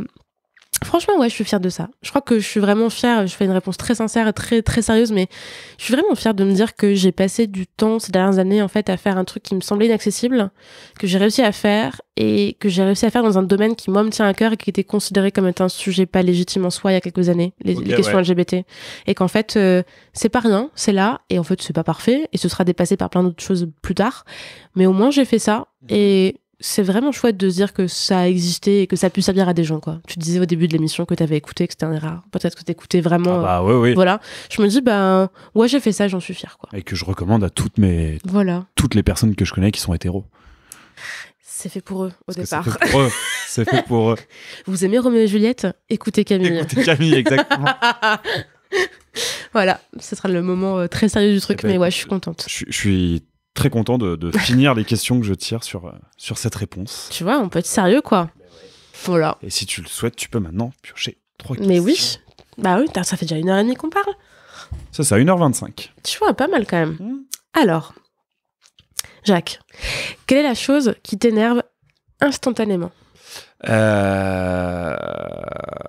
il y en a un paquet. Ok, réponse spontanée. Vas-y. On m'appelle Mademoiselle. Ok. Voilà, je teste ça. Fin de parenthèse. À toi. Très bien. Eh bah écoute, on va partir sur un truc très quotidien en ce qui me concerne. Les automobilistes qui font pas attention aux cyclistes. Ok, on se rejoint là-dessus, pas de problème. On revient au même truc, niquez-vous. Ouais, niquez-vous. Quel est votre problème ? Genre, vraiment niquez-vous. Vous êtes qui ? Non, si, vas-y, le truc qui m'énerve. Déjà que les voitures qui se garent sur les pistes cyclables, c'est l'enfer. Niquez-vous. Mais alors, quand c'est des flics... Ah, on est d'accord. Mais gros, t'es censé assurer d'où t'assures la protection de qui que ce soit en te garant sur la piste cyclable. Là, respire. Ouais, voilà, un truc qui m'énerve bien. Et sachant qu'après, quand ils te chopent à griller un feu rouge, alors que t'as bien fait gaffe à ce qu'il y ait personne qui arrive, ou parce que t'as des écouteurs avec le son super bas pour juste avoir un petit accompagnement, ils te filent 135 balles de prunes. T'as déjà eu 135 balles de prunes pour ça ? Moi non, mais ma copine récemment. Donc je suis énervé pour elle. Les écouteurs, ils pardonnent pas. Ouais. Mais genre, et après tu te gares sur la place, sur la piste cyclable. Et le pire, c'est qu'une fois, j'ai doublé et ils ont démarré au moment où je doublais. Gros, mais t'es censé représenter un certain civisme quand même. Mais bon, enfin. Ça peut te rassurer. C'était pas en France, c'était en Belgique, c'était il y a 3 mois. J'ai vu une des choses les plus satisfaisantes de ma vie. Vraiment, je ne mens pas. C'est voir une connasse garée sur une voie vélo et les flics arrivaient derrière elle et la klaxonner en mode « Faut partir, madame ». Genre vraiment avec le gyro en mode « Vous êtes sur une voie vélo, il faut dégager ». Et on était en train d'attendre un blablabus avec, je balance, Maureen et une pote à nous qui s'appelle Audrey pour rentrer de Bruxelles et on était en mode « C'est incroyable ce qui vient de se passer ». Vraiment, c'est incroyable, c'est merveilleux, c'est fantastique. Si ça pourrait se passer comme ça en France. Bon, bref, ça reste une voie vélo. Mais je suis d'accord, on est extrêmement énervé sur les gens qui ne respectent pas ça. Ouais. Donc, c'est extrêmement pénible. Et on me répond souvent, oui, mais les cyclistes, ils font pas gaffe non plus. Oui, sauf que en fait, les cyclistes ne se mettent que eux en danger. Un peu les piétons, mais jamais un automobiliste va mourir d'une confrontation avec un cycliste. Non, et puis surtout, il faudrait vérifier les chiffres parce que j'ai bu un verre de bière, mais il me semble que les chiffres montrent que les accidents voiture-vélo, dans 60% des cas, en fait, les automobilistes ont provoqué l'accident de manière volontaire. Ah, de manière volontaire. C'est-à-dire que dans plus de la moitié des cas d'accidents de vélo-voiture, c'est pas un accident dans le sens ça devait pas arriver. C'est les voitures qui volontairement tapent les cyclistes. Ah ouais. Donc en fait, on a des raisons d'être vénère et de vouloir casser des rétros, tu vois. C'est qu'au bout d'un moment, on va envisager d'avoir des chaînes et des baramines à proximité pour éclater des rétroviseurs, si c'est ça. C'est un peu l'idée, ouais. Donc du coup, c'est pour ça que moi, depuis que j'ai ce chiffre en tête, je fais vachement attention en me disant. Ok, donc carrément des voitures, enfin pas des voitures, pas l'objet. Oui, il y a des putains de gros connards dans des bagnoles, parlons pas de SUV, pour des raisons écolo, qui vraiment volontairement disent je vais démarrer et taper le cycliste, quoi. Ouais, voilà, okay, ça arrive. D'accord. Voilà, prenez-en de la graine, on a des raisons d'être vénère. Nous sommes vénères, on va tout péter. D'ailleurs, question suivante, Jacques, qui est hyper adaptée à ce qu'on est en train de se dire, plutôt pessimiste ou optimiste ? Alors... en termes de points de culture légitime. Intérieurement, je ris. Je sais la réponse à cette question. Là, je vais faire du snobisme, mais fois 1 milliard. Ce sera le titre de l'épisode. Snob, avec un S. Snob. Il y a une phrase de Sioran que j'aime bien. Ah ouais. Oh wow. Qui dit que oh wow. Seuls les optimistes se suicident, ceux qui n'ont plus de raison de l'être. Les pessimistes n'ayant pas de raison de vivre, pourquoi en aurait-il de mourir ? Donc je pense que je suis optimiste en fait. Je suis un optimiste qui est très affecté par les choses, qui peut être très pas mélancolique. Et je trouve qu'en fait, plus je vieillis, plus je trouve que la mélancolie et la nostalgie c'est de la merde et qu'il faut arrêter de croire que c'était forcément mieux avant, parce que je le rattache beaucoup à ce côté c'était mieux avant. Mais ouais, je pense que je suis globalement un optimiste. Et du moins quelqu'un qui veut que les choses aillent mieux. Ok. Voilà. Donc et je trouve, et en plus alors ça pour le coup je le sens aussi un peu de. Je trouve que le pessimisme peut vite virer à l'excuse, en fait. Ah, je suis pas d'accord avec toi. Vraiment là-dessus, ouais. L'excuse de quoi, du coup, selon toi? Alors, c'est peut-être parce que je le vois d'un point de vue de personnes ayant beaucoup fréquentant toujours beaucoup la scène métal, où tu vois beaucoup de gens qui justifient le fait d'avoir aucune réflexion et le fait d'être globalement ce qu'on appelle poliment des gens apolitiques. Ah oui, oui, mais forcément. Sur le fait que, ah ouais, non, mais l'humain, il est comme ça, il est mauvais et tout, donc moi je suis mauvais. Tu vois, c'est un peu dans ce sens-là que je comprends ce que tu veux dire. Ok. Oui, non, ça c'est absolument tout à fait merdique comme réflexion. En fait, personne n'est apolitique. Si tu te déclares apolitique, c'est que tu choisis un camp politique. C'est celui du camp politique des gens qui ne font volontairement rien. Donc en fait, vraiment, c'est un camp politique. Il y a des conséquences à ne rien faire ou à se voiler la face. Oui, non, effectivement. C'est tellement une bonne façon de l'expliquer. Bah ouais, mais en fait, c'est toujours pareil. Attention, c'est la même réflexion. Toujours dire je suis neutre face à une question, c'est toujours choisir un camp qui est le camp de ceux qui décident en fait de dire je suis neutre. Tu peux pas être neutre. T'es forcément dans un système social, t'as une interaction avec les gens, tu peux pas vivre en dehors de tout. On n'est pas dans l'éther comme ça en train de planer en mode j'existe tout seul comme individu, je fais ma musique, salut bye quoi. Donc en fait, ne pas prendre position, c'est un choix politique. Après, tu peux l'assumer ou tu peux dire je suis dans le déni. Hein. Moi, il y a des trucs, je suis dans le déni. Mais bon, du coup, j'essaie de pas en faire une posture politique globale, sinon c'est vraiment ça ne va nulle part, ça n'a aucun sens. Enfin... Mais alors, du coup, toi, plutôt optimiste ou pessimiste? Je crois que je suis vraiment quelqu'un d'optimiste. Enfin, optimiste. Putain, c'est facile de répondre ça comme ça. Alors, je suis optimiste dans le sens, je pense que chercher à être heureux, être bien dans un système politique, social et un avenir qui a l'air totalement tout pété, tout horrible, c'est quelque chose de très compliqué. Et qu'en fait, trouver le bonheur là-dedans, c'est du coup quelque chose qui est complexe, mais c'est du coup une tâche intéressante. Je dis beaucoup du coup. Et c'est du coup, voilà, un bon du coup bien long, un sacré défi à relever. Donc je préfère me dire que être optimiste, c'est un truc chouette dans le sens où c'est plus intéressant de chercher à être bien dans un système qui va mal que de lâcher l'affaire. En fait, rien ne va, on est d'accord là-dessus, rien ne fonctionne. Enfin, vraiment, il n'y a aucune raison d'être optimiste sur l'avenir du monde, dans l'absolu. Non, donc, dans l'absolu, non. Je suis pas optimiste vis-à-vis des autres. Je considère que les gens sont à peu près semi-récupérables, que l'effet de système fait que ça va nulle part et qu'on va au contraire plutôt dans le mur. Mais être individuellement, à titre personnel, quelqu'un d'optimiste, ça me semble la chose la plus intéressante, chouette et réjouissante à faire. Ok. Putain, parce que sinon, être pessimiste, en fait, super, tu vas avec le flow, t'es là, c'est de la merde. Bah super, et on fait quoi, tu vois, on fait rien, on change rien, on propose rien de drôle, on propose rien de... Enfin, il se passe que dalle, du coup. Et c'est un peu la mort, quoi, il n'y a pas d'activité, il n'y a pas de mouvement, quoi. Être optimiste, c'est proposer un mouvement, quoi. Voilà, vas-y...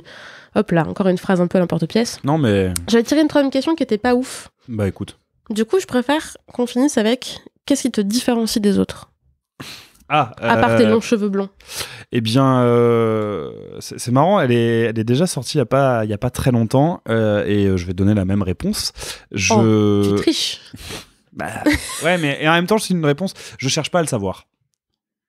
Je cherche pas à le savoir, je cherche pas à le développer. En fait, je pense que j'ai un gros problème et vu qu'on a pas mal abordé ces questions, je pense que c'est peut-être c'est très hétéro patriarcal normatif ce que je veux dire, mais comment dire, pour moi, non, en fait, ça ne l'est pas tant que ça, en fait, quand j'y réfléchis. Mais pour moi, chercher absolument à se différencier, c'est faire fausse route. Et différencie-toi parce que t'es différent, pas parce que t'as voulu te différencier. Je vois ce que tu veux dire. Et d'un côté, en fait, t'es de facto différent d'autres personnes pour certaines raisons. En fait. Donc, en fait, toi, qu'est-ce qui fait que t'es pas comme moi, tu vois ? Tout simplement, comme question. J'écoute du black metal. C'est vrai, ça fait une sacrée différence entre nous. Pas persuadé que t'en écoutes, voilà.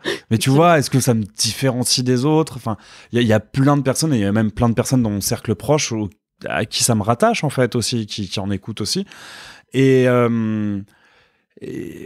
autant je pense que la norme est un poison, autant je pense qu'à trop vouloir s'en détacher, on rentre dans une autre forme de normativité. Ça dépend de quelle norme on parle. Après, là, c'est dans une espèce de thèse. Oui. Mais, non, mais je vois ce que tu veux dire. T'es en train de dire, je veux pas être différent par principe. Je cherche pas à me différencier des autres pour ne pas être comme une espèce de masse. Ce qui serait plutôt un comportement un peu adolescent. Je suis pas comme vous me comprenez pas, etc., etc. Donc là, je comprends. Après, il y a forcément des choses qui te différencient aussi, mine de rien. Mais ne pas en faire un principe de vie, je comprends que ce soit quelque chose de plus intéressant. Je vais dire, pour quelqu'un de gauche, j'aime jouer au golf. Voilà. Voilà une réponse intéressante. Incroyable. Du coup, la fin du monde dans un golf. J'aime pas jouer au golf à ce point.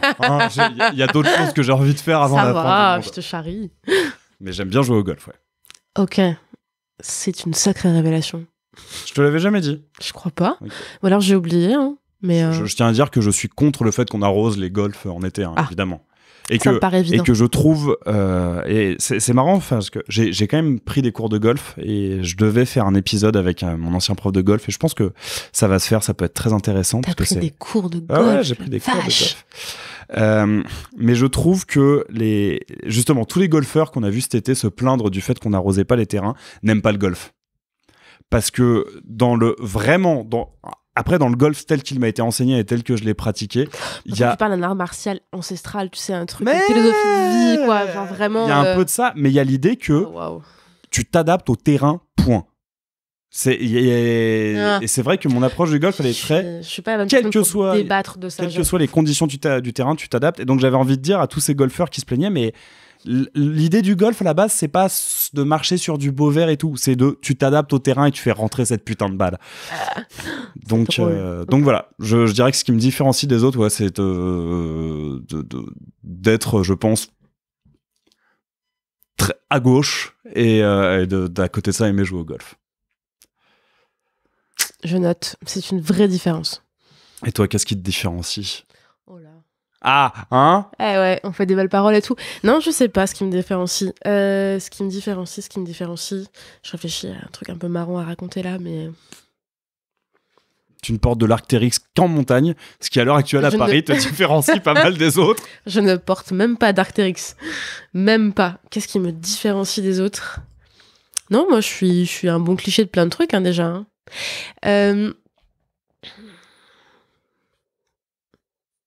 Non, je sais pas. Bah écoute. Tant pis. Je vais laisser cette question en suspens. C'est ça. Merci beaucoup, en tout cas, de m'avoir accueilli chez toi. Comme je t'ai dit, il y a une dernière question, qui est 2 personnes que tu aimerais entendre dans Aléatoire. Une avec qui tu peux me mettre en contact, une ou plusieurs, c'est pas si t'en as 2 ou 3 qui te viennent à l'esprit, ça passe. Et une avec qui tu ne peux pas me mettre en contact, donc plus accessible. Et pareil, on accepte les doubles ou les triples réponses. C'est compliqué. Alors, une personne avec qui je pourrais te mettre en contact, et je pense que ce serait chouette, moi je l'aimerais bien écouter dans le podcast, ce serait Baptiste Beaulieu. Qui est... Je suis tellement chaud. Qui est médecin à Toulouse et qui raconte les trucs les plus intelligents de la Terre sur les questions de la politisation du soin envers les personnes LGBT, mais pas que, en termes de personnes minorisées de manière globale, qui est vraiment très très chouette comme personne. Je le suis sur Twitter et Instagram. Il est merveilleux et voilà, il parle de... Il a cette capacité quand même à raconter des choses intelligentes, drôles, en parlant toujours des pecs d'Henri Cavill, et vraiment, moi, c'est ma passion. Donc, Baptiste Beaulieu, je pense que je peux lui proposer, si tu veux. Ah, je suis... Voilà. Ouf. Il est très chouette. Donc, Baptiste Beaulieu, pour une personne, entre guillemets, inatteignable, alors qu'il est vraiment très sympa. Mais inatteignable, tu as dit que tu pouvais lui proposer. Oui, je peux lui proposer. Donc, dans le sens, oui. Okay. C'était la question. Tu m'as dit une personne avec qui tu peux mettre en contact. Oui. Donc, je peux proposer... Mais donc, il n'est pas inatteignable. Pour moi, oui, parce que du coup, je l'ai déjà eu dans le podcast.